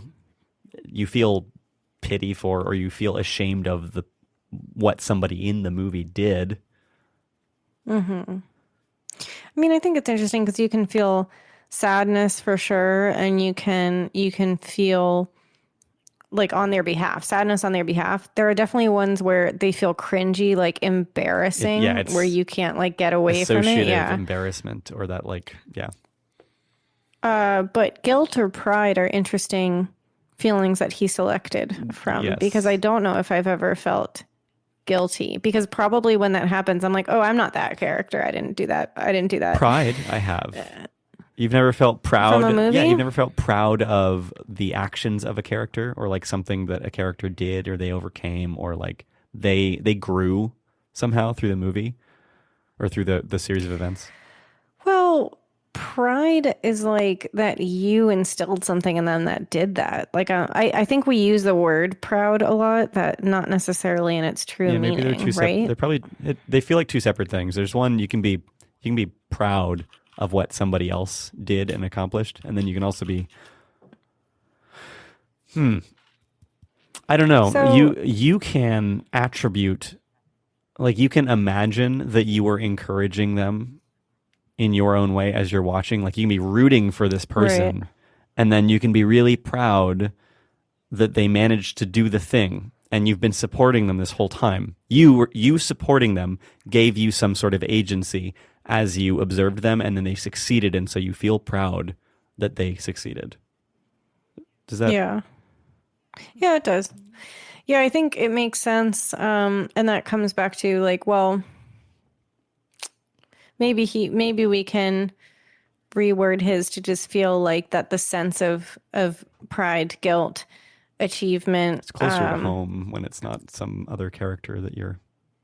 Right. Like, I wonder if, I don't know, I would have to try it myself, but like watching a bobcat lose their young versus doing it myself, I don't know what the difference in my feelings would be. It's definitely different. I feel like I have seen it on National Geographic or like. Right. You know. That's not to say that it wouldn't totally disturb me and be absolutely awful on TV, but you feel that you made choices. Like there's definitely a difference between following along with a mother and her young on a documentary for a while and seeing her lose her children versus you making all these decisions over time and then losing your own children, and you're not projecting that feeling on somebody else. It's you feeling your own choices impacts. Right. It's like, of course, I relate literally everything to Twilight, but that's your Minecraft. It's in book 2, but Twilight is my Minecraft. I love it. It's like in book 2, Edward disappears, and for such a long time, and I was so sad about that, and like so frustrated on behalf of Bella. I remember that. I remember having the same reaction, and like, I was totally distraught. Yes. But I wonder what would have happened if it's like, I did these actions and now he's gone, and it's like I would have wondered, shit, what if I had done something different? Like just that immediate feeling of like regret and wonder of like, how could I make different choices? Because it's the same way we feel in our own lives. It was like you could have done something different. Like, why didn't you do something different, Bella? Like, why did you do that? Versus saying like, why the hell did I do that? Yeah. But I guess I think this actually comes down to a fundamental nature of human psychology, that we envision ourselves. So like you personify yourself as a separate entity. And that's like our unique ability. It seems to be among animals, because you can say, why did I do that? And even though you're saying you're talking about you as in Kelly, but really that is like conscious you talking about a different past self. A past you. Yeah. And then you can imagine like what future you is doing. Yeah. It's interesting. You could say, why did I do that then? Because me now would do something very different. Me now is different from me then. We are now two separate people because I disagree with my previous choice. Totally. I feel that every day. I get so mad at my past self. Like, I think I was a real asshole sometimes in high school. And I like want so bad. It's like I wouldn't change things. Where there's that whole idea of like, well, if I change things, then I wouldn't live the life I currently live, and I'm a very happy person. But that's just us rationalizing our mistakes, right? I guess. But it's like that frustration we can't of live like, in a... God, I wish I could be me now, but then, Right, and then 5 minutes from now, you would wish the same thing again for now. Probably. Like we're just stuck. I'll be thinking that when I edit this. I'm like, wow, I wish I was not that person then. I wish I hadn't said that. Yeah. Or God, why did I ramble on for 2 hours about that shit? Speaking of rambling, so going back to you, so you like, so I know you pretty well, obviously, but I get the sense, like I've talked to you about how I think that you're fascinated by what I called like human interaction. So like how humans interact with the world, how humans interact with games, how humans interact with each other and with stories. Themselves. Yeah, and with themselves or with their environment. But you also love the storytelling aspect. And like you went to school for game design for a portion of time. And what I mean, that's obviously a lot of different things, and I identify with that. Like there are so many things I want, but do you feel like there is one main thing that drives you, or like one thing on your deathbed where you'd be like, I'd be really proud if I could say I did these things or generally created this feeling or discovered XYZ? You're asking me birthday questions. No, I'm not. God, it's such These are called deathbed questions. Your death day questions. Next podcast. Those are my favorite. Soon. I like the day you die. Honestly, I would love that. Do you imagine how many people don't choose not to ask themselves that on a daily basis? And it's like... But so many people don't think, like they don't want to think about... Right. They just need a recording that they could listen to all the time. Yeah. Reminding them. If I'm going to have a hard time identifying a super specific thing, but I can speak more to the... It's not an easy question. Just work your way through it. Yeah. I am. Yeah. Just Jay, just fucking work with me here, okay? God. So if there were things that I would want to be able to say on my deathbed, it would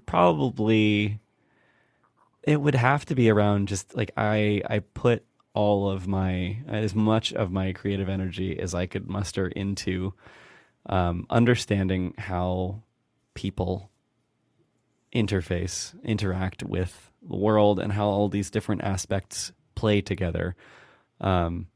Because it's always those different nodes in like a system. It's always the different people in a group, and the dynamic between them. And that's why games are always really interesting, is because it is all of these different interacting elements and the behaviors and things you can observe that happen and emerge from that sort of complex space. People are incredibly complex, and I feel like the thing that is most fascinating to me about it is just the ability to imagine entire worlds and universes and personas that are not you at all, or at least are not the you that's imagining the thing. So I would love to be able to look back and say that I spent as much time as possible trying to cultivate and create with that energy, that like infinite imaginative force that we all have in some capacity, regardless of how much we have unlocked it or figured out how to empower that part of ourselves. So like, I feel like everything I've been doing, for my whole life, as far back as I can remember caring about this, is to try to unlock more of that creative potential and to construct and shape more of those worlds, whether that was creating music and a composition that created an oral space, or writing a story that painted a picture of a world of people in it, of things happening and events, that felt real, that you could immerse yourself in and feel like you had transcended somewhere else. And it's like all around taking that central self and transporting it somewhere else. Yeah. I feel like that's really what it comes down to. It's anything that I can do to transport myself or other people into a space and share that, because I do really care about bringing other people into those mental spaces as well, or those experiences. Yeah, and it makes so much sense why you love researching about cognitive things and like how the brain works, because the more you understand how it's manipulated, the more you then have the power to manipulate it or to try to get it into a certain world or position. Empower it. Right. Yeah. And music is always fascinating to me. It's like nothing, I just think it's the most powerful thing in so many ways. Like, imagine so many movies or experiences without music, and it's like music is often what gets you. You know, it's like if you take something and apply certain music to it and compare it to other music, it can create a totally different experience. Yeah. Like the same visual scene, you can create a completely different emotional feel. Right. Like it's pretty crazy how music can just kind of pull on your heartstrings in a certain way. Yeah. Like you could take the same visual space and give it two completely different oral sort of ambiances and different musical scoring and create a totally different perception of that space, even though you're seeing the same thing. Yeah. So music and sound has always had a sort of deep, just mysterious connection that way with the emotional perspective or the emotional lens through which people see a space. Yeah.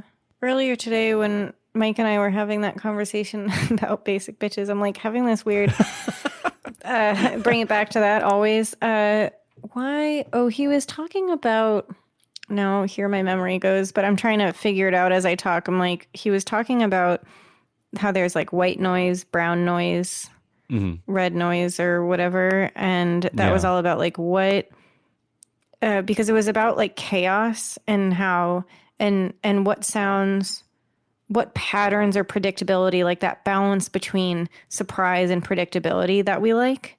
Because if it's completely unpredictable, it becomes chaos, and that's like white noise. Right. Yeah, there's no information contained within completely. But we like noisy certain patterns, and that's a predictability element. And so the best is like apparently brown noise, which has like that right combination for humans, seemingly. Interesting. That's what he was saying. I haven't looked up any of this on my own, to be honest with you, but I thought maybe you would know. But the point is, like, music applies to all of this for sure. And it's funny that it came back to the basic bitch conversation. That's really all I wanted to do, is just come back to that. But I guess it's just like with humans, like if you envision a human as a musical element, a basic bitch would be like a certain a certain color. I don't know which one. And these, like, I didn't study this at all. It's completely orderly. Right. It's and then like that the opposite would be like, well, we don't want constant surprise. That's like white noise, where we're like, cool, at some point you just like glaze over. I think there's nothing to hold on to. Yeah. Mike said like watching, static or what's it called? The like on the TV. I mean, this doesn't happen anymore. the ant screen, or like the blizzard. Yeah. And it's like, you're just like, cool, what's going to happen next? Like, oh. Oh, that really big one just did a thing to the other one. They start imagining things. Right. Yeah.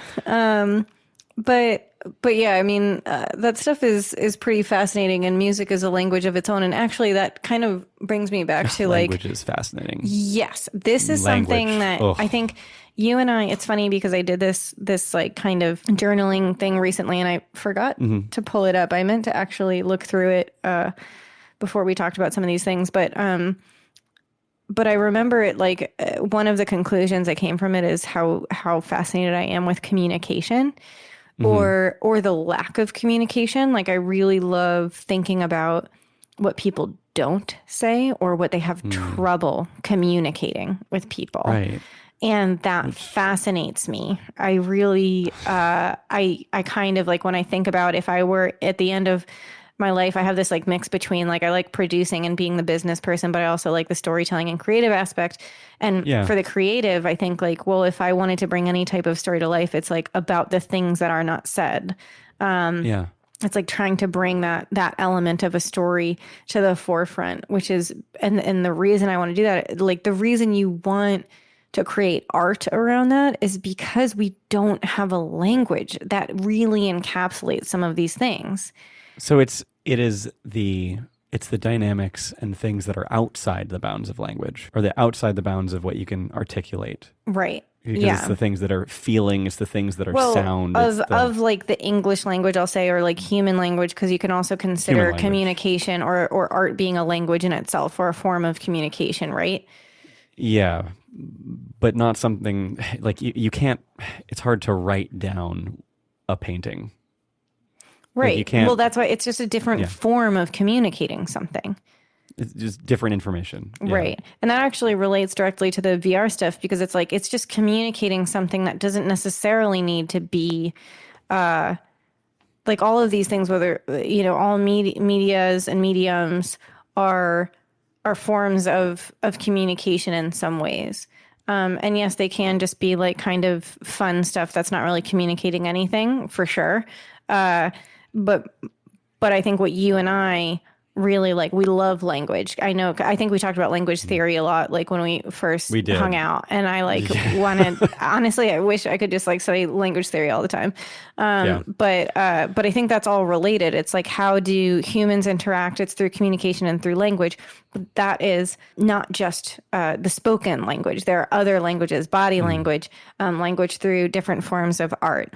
And I think that all filters into like what you seem to be fascinated by, and also what you and I connect in. Totally. I mean, language is a formal way of interacting with other people, or like communicating an intent with other people. But like our body language and everything else that we do unconsciously, or that is not articulated, all kind of ties into that. Yeah. But it's I think it's interesting because it comes down to like it shapes how we think about things so much. I feel like a lot of what I find about or fascinating about language is that it has such a profound effect on the way that people perceive things. For instance, a lot of our conversations circle around trying to find a good word to describe something, and we can't really process the concept well until we have established the same language or word around that concept. Maybe there's something that is too abstract, or maybe it's mismatched, and so we're thinking of different things. And so it's all matching up that concept. That's so interesting because in this whole that whole group where like Kim and Mike and me were hanging out a lot, one of the unique sort of things that brought the three of us together repeatedly was this idea of trying to converge around a universal translator. Yeah. Or some sort of bridge between people that had cultural differences and experiential differences in their backgrounds and their life they've lived, and between different languages. If you had some sort of way to communicate between those people that they all could, in some roundabout way, come to the same, they could all relate to from their own point of standing, from their own perspective. Stories or experiences, like putting someone through an experience and placing them in the world and having them go through all those things, are a sort of common language in themselves. And so stories and settings feel like a universal translator in a way. And like that is an ultimate goal. Yeah.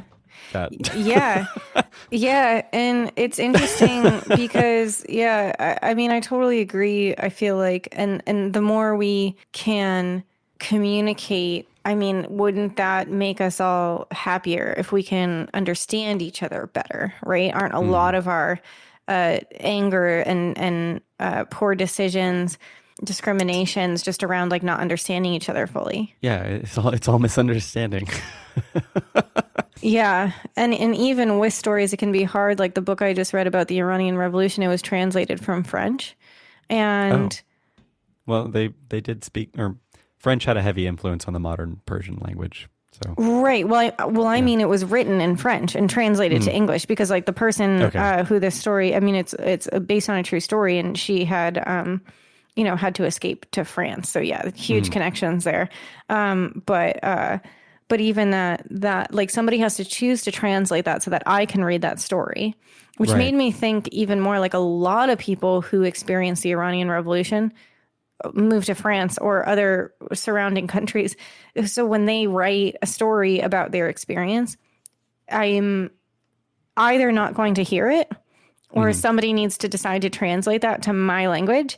And then when they translate it to my language, it's not necessarily going to like I could decide that I'm not sure if I like the author, or is it that I don't like the translator, or is it that the colloquialisms are slightly different and I feel like they're using weird examples or using words in a strange way.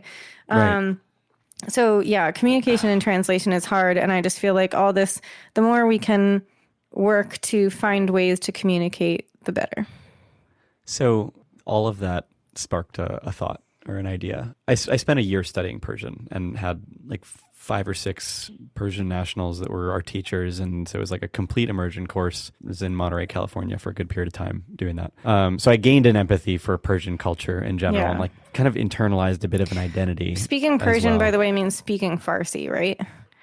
There's different kinds of Farsi. There's Persian Farsi, which is a dialect of Farsi. Got it. There's also like Afghan Farsi, and Kurdish is closely related to it. There's a bunch of different languages in that region that it's not Arabic. It's very different from Arabic, even though it shares a lot of the like word roots. Totally. And that just has to do with the history and conquests that happened there over time. Unbeknownst to a lot of people who probably think that all of the Middle East is Arabic. But go on.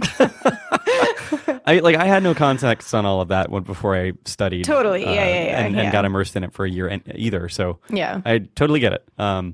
But you were talking through that, and I'm like, wouldn't it be cool if, take the Iranian Revolution, for instance, and just what it would be like to go through that? Say your intent is to communicate to a broader audience what it was like what it feels like to be someone living in Iran now that went through that, and ended up in a country that is very different from when they grew up and may or may not be the world that they necessarily wanted to end up in now. And you want them to empathize with that perspective, but they have no relation to this setting. They have no relation to the people or the culture. Maybe they have a lot of preconceived notions that make them very resistant to feeling any relation to that and becoming and empathizing with that position. So you could use any sort of medium, whether it's a story, like a written story, or you could maybe you could do this through a song. That would be very hard because it's more limited. But each of those different mediums has their own sort of challenges in order to accomplish that. But say you did something like you created an immersive experience in VR, for instance, and it had nothing to do with that setting, but it's a similar set of dynamics. There's a similar sort of upheaval happening, and you create parallels almost, but that are relatable to a wider audience. And then somehow towards the end of this, or by the end of this experience, you draw that correlation for them. You like basically smack that idea, that whole experience, all of that they just went through, right into the face of this is exactly what all these people in Iran went through. Yeah. And for the first time, they're like, "Oh shit! I have some semblance of what that was like now," and I never made that. Like, I never had that perspective before. And holy shit! Now I'm starting to feel a little bit more relatable to what they're going through. Yeah.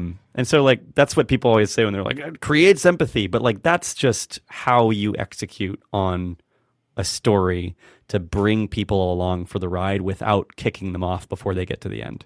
Right. Yeah.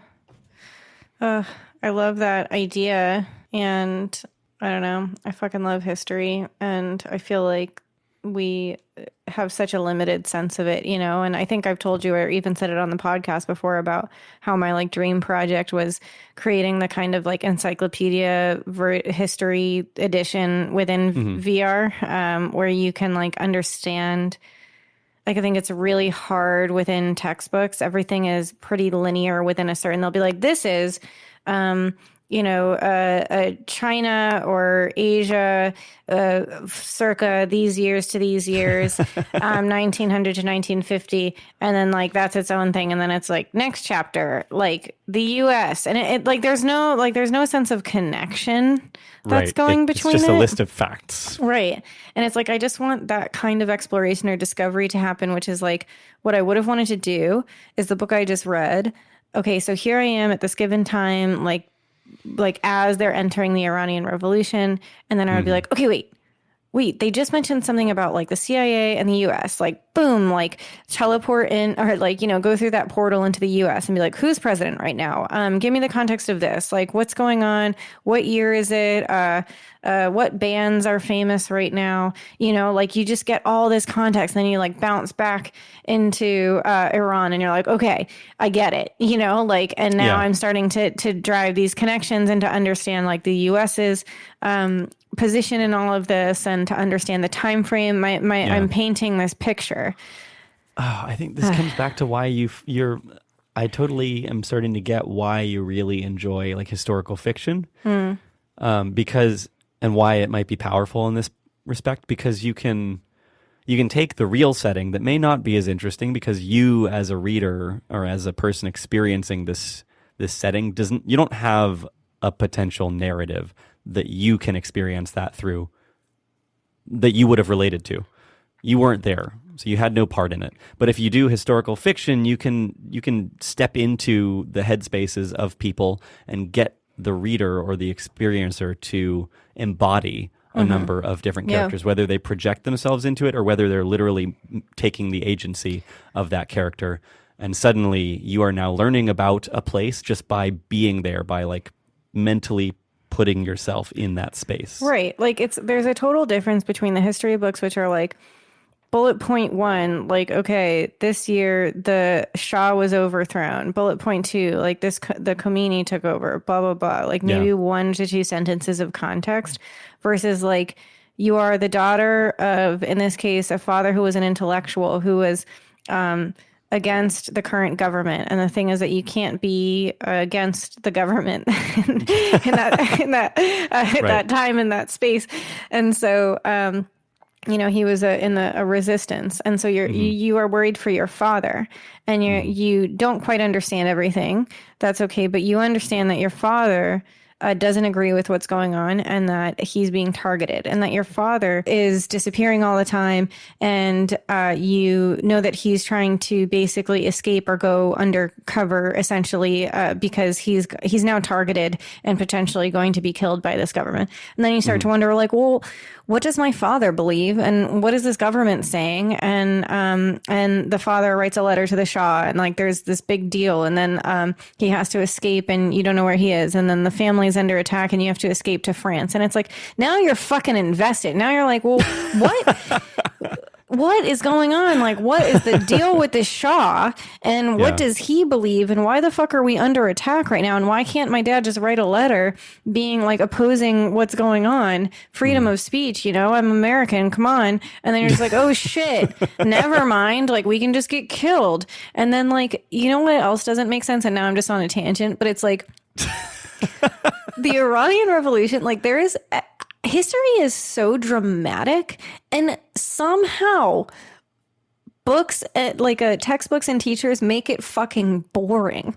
Yeah. And I'm like, it is like a fucking like Real Housewives of Iran situation going on, but like way more sad and dramatic than that. But it's like, okay, so then the fucking, I know what I'm doing right now. I know that we need to end this, but I'm just like, I have to finish this because it's crazy. Yes, please. So then the revolution happens, and everyone's like, we don't want the Shah. We don't want this king. Like, we're going to overthrow him. We don't want to deal with this anymore. And then they do that, and then the person that comes into power is the Khomeini, and he turns out 10 times worse. So this Khomeini is like, I'm going to make everyone better. Like, this is all going to be happy, all this stuff. And he's just like so much worse that this is when veils came in, like the hijab and all of that came into place in Iran. Like, they weren't even fucking wearing it before then. And what do we know? Like, if somebody asked any American about that, I guarantee you they wouldn't know that fucking story. Like, Sure. Up until that point, like, they weren't required to wear that, and then like all their rules changed, and their whole fucking life changed for the worse after a revolution, which was supposed to make it better. Well, I totally empathize with all of this. Sorry, this is me speaking as the daughter of the father who got killed because he was opposing the revolution. See, because that's the perspective you've been. That's the perspective I'm given now. So now I'm very passionate about it, but I didn't get any of that from a fucking textbook. That's for sure. Totally, which that has engaged you, and now you know all these things about the Iranian Revolution, and then the reality is very complicated because you wouldn't have been able to get that many people to actually rise up and overthrow a government that everyone disagreed with. There was a good portion of the population that was still more fundamentalist Islamic and wanted a more traditional society to come back. And the Shah, that whole situation is questionable as well because he was actually kind of placed there by Western powers. Don't even get me started on the U.S.'s and the England's part in all of this. It's like it's always bothered me. We've done this. We do it all the time. We fucking, like, somebody put it well. I forget. I think it was I can't remember if I told you this. After I finished that book, I was looking at, so Sundays are my days for graphic novel reading. And I happened to finish this book this past Sunday. And then I was looking through my graphic novels and realized I had Persepolis. And I was like, wait a second. I hadn't read that for a long time. And then I picked it up. I was like, this is also about the Iranian Revolution. So I picked it up and reread it immediately. And it was fascinating rereading that with all this context. I was like, wow, I have no recollection of reading this in high school. Like, I'm shocked that I even said I completed this book because none of it stuck. So that sensation of creating correlations, like correlating previously unrelated thoughts, concepts, ideas, and the moment when they collide and suddenly it all ties together.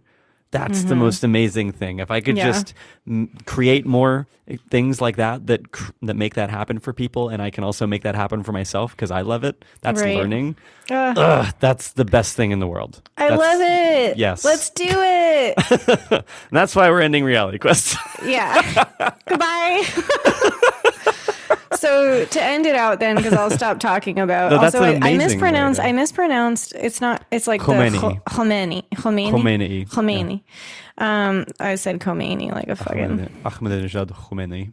And I'm probably not pronouncing it that well either. I've just learned a little bit better. But by the way, this book I'm talking about is called Disoriental. Took me half the book to get into it, I'll be honest, but I love any book that teaches me anything, and I would say it's super fucking worth it. And then read Persepolis afterwards, and then just go on a fucking click hole about all of this stuff because I've barely even started. We love click holes. Then you'll suddenly start like that. Yeah, then like you find yourself like at midnight on it's Sunday, just being like Saddam Hussein. Like just Google that name and be like, where do I start?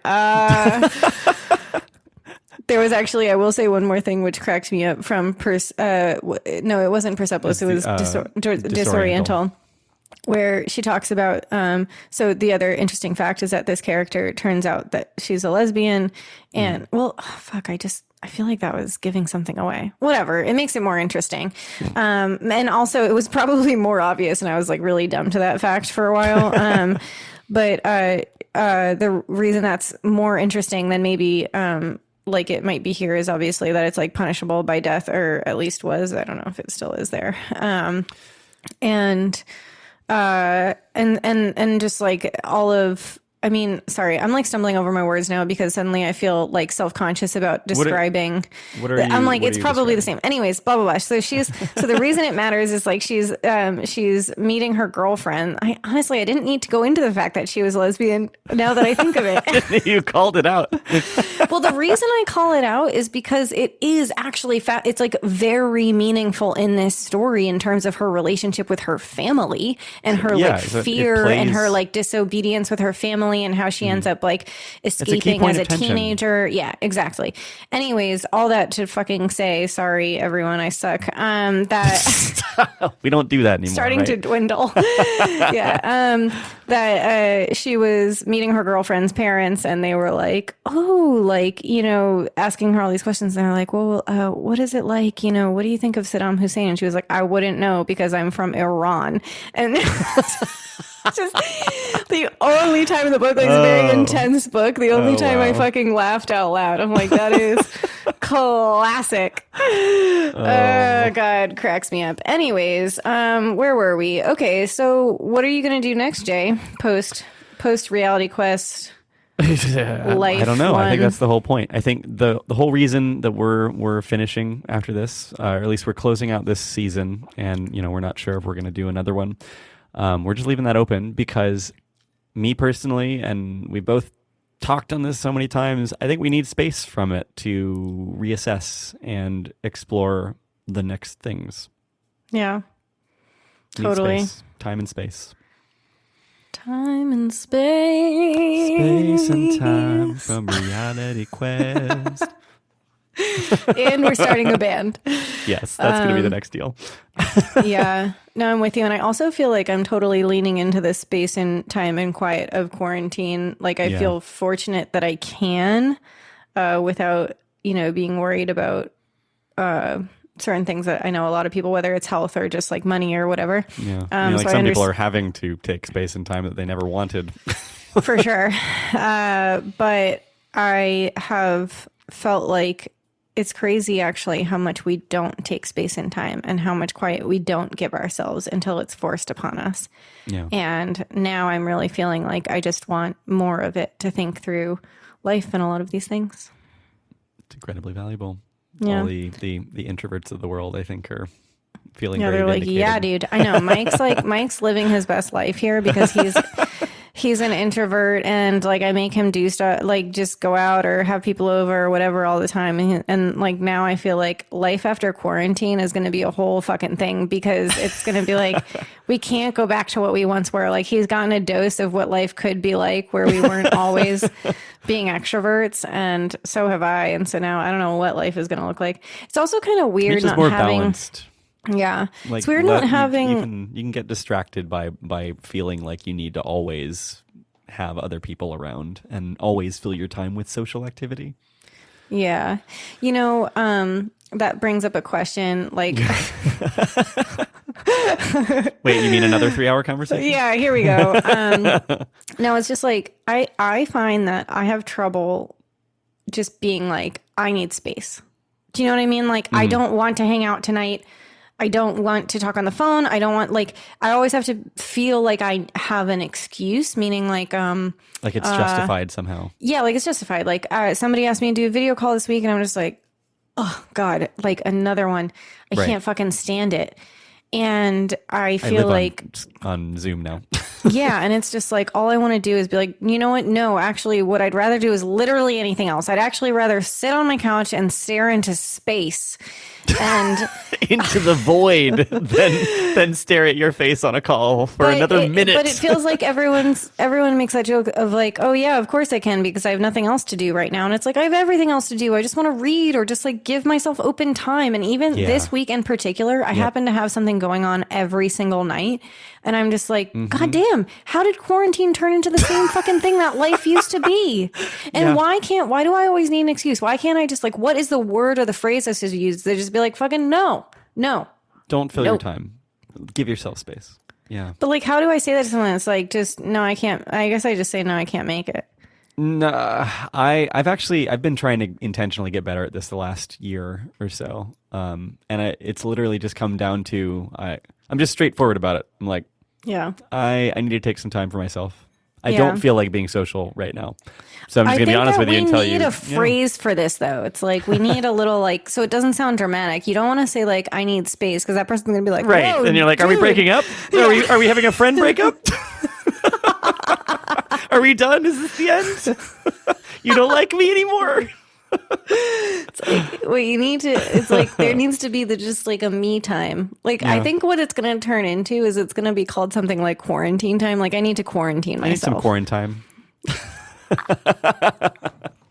I just got so excited. Quarantine. That's what I'm going to call it. Take some quarantine. Yeah. Well, Jay, I'm excited for this space that we need from each other. Thanks for giving me the advice. Now I need to tell you that I need space. No, I'm just kidding. So this has been really fun with you, and it's crazy to think that Jay and I just met like a year ago, or like a little over. Sorry, time is weird. It's been like a year and a half, but it hasn't been that long. Yeah, really. You wouldn't think so based on all of these conversations. Yeah.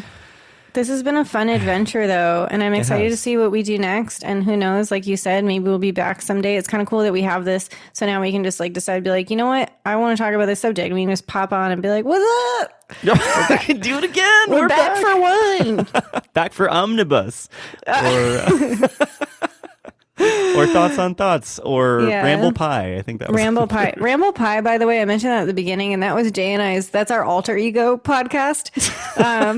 That's when we get to just like talk about literally anything. And you might ask, like, isn't that what you do anyways? But we have tried to create some sense of structure. That's us not trying to justify it. That's us just doing it in an imaginary world. Yeah.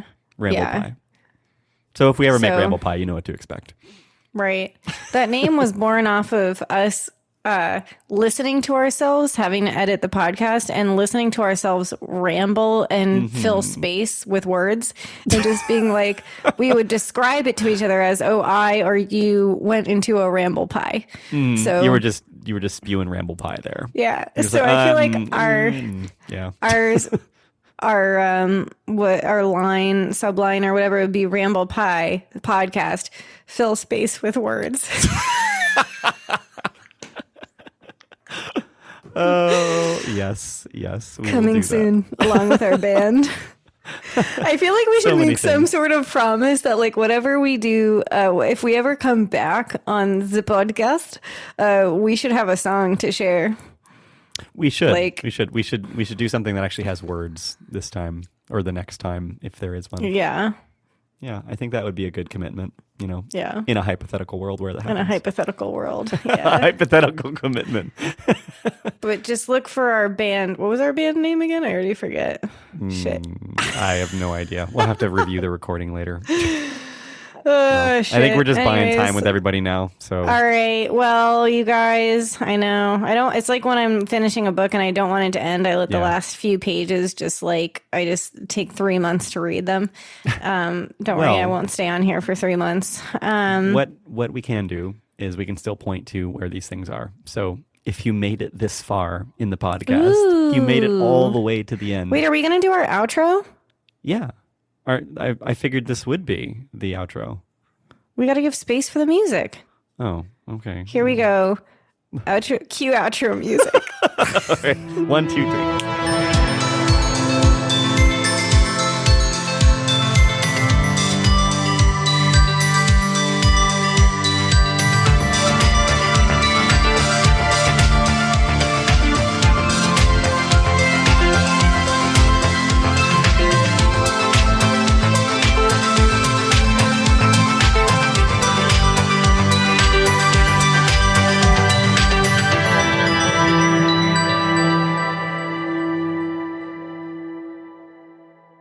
Welcome back to Reality Quest.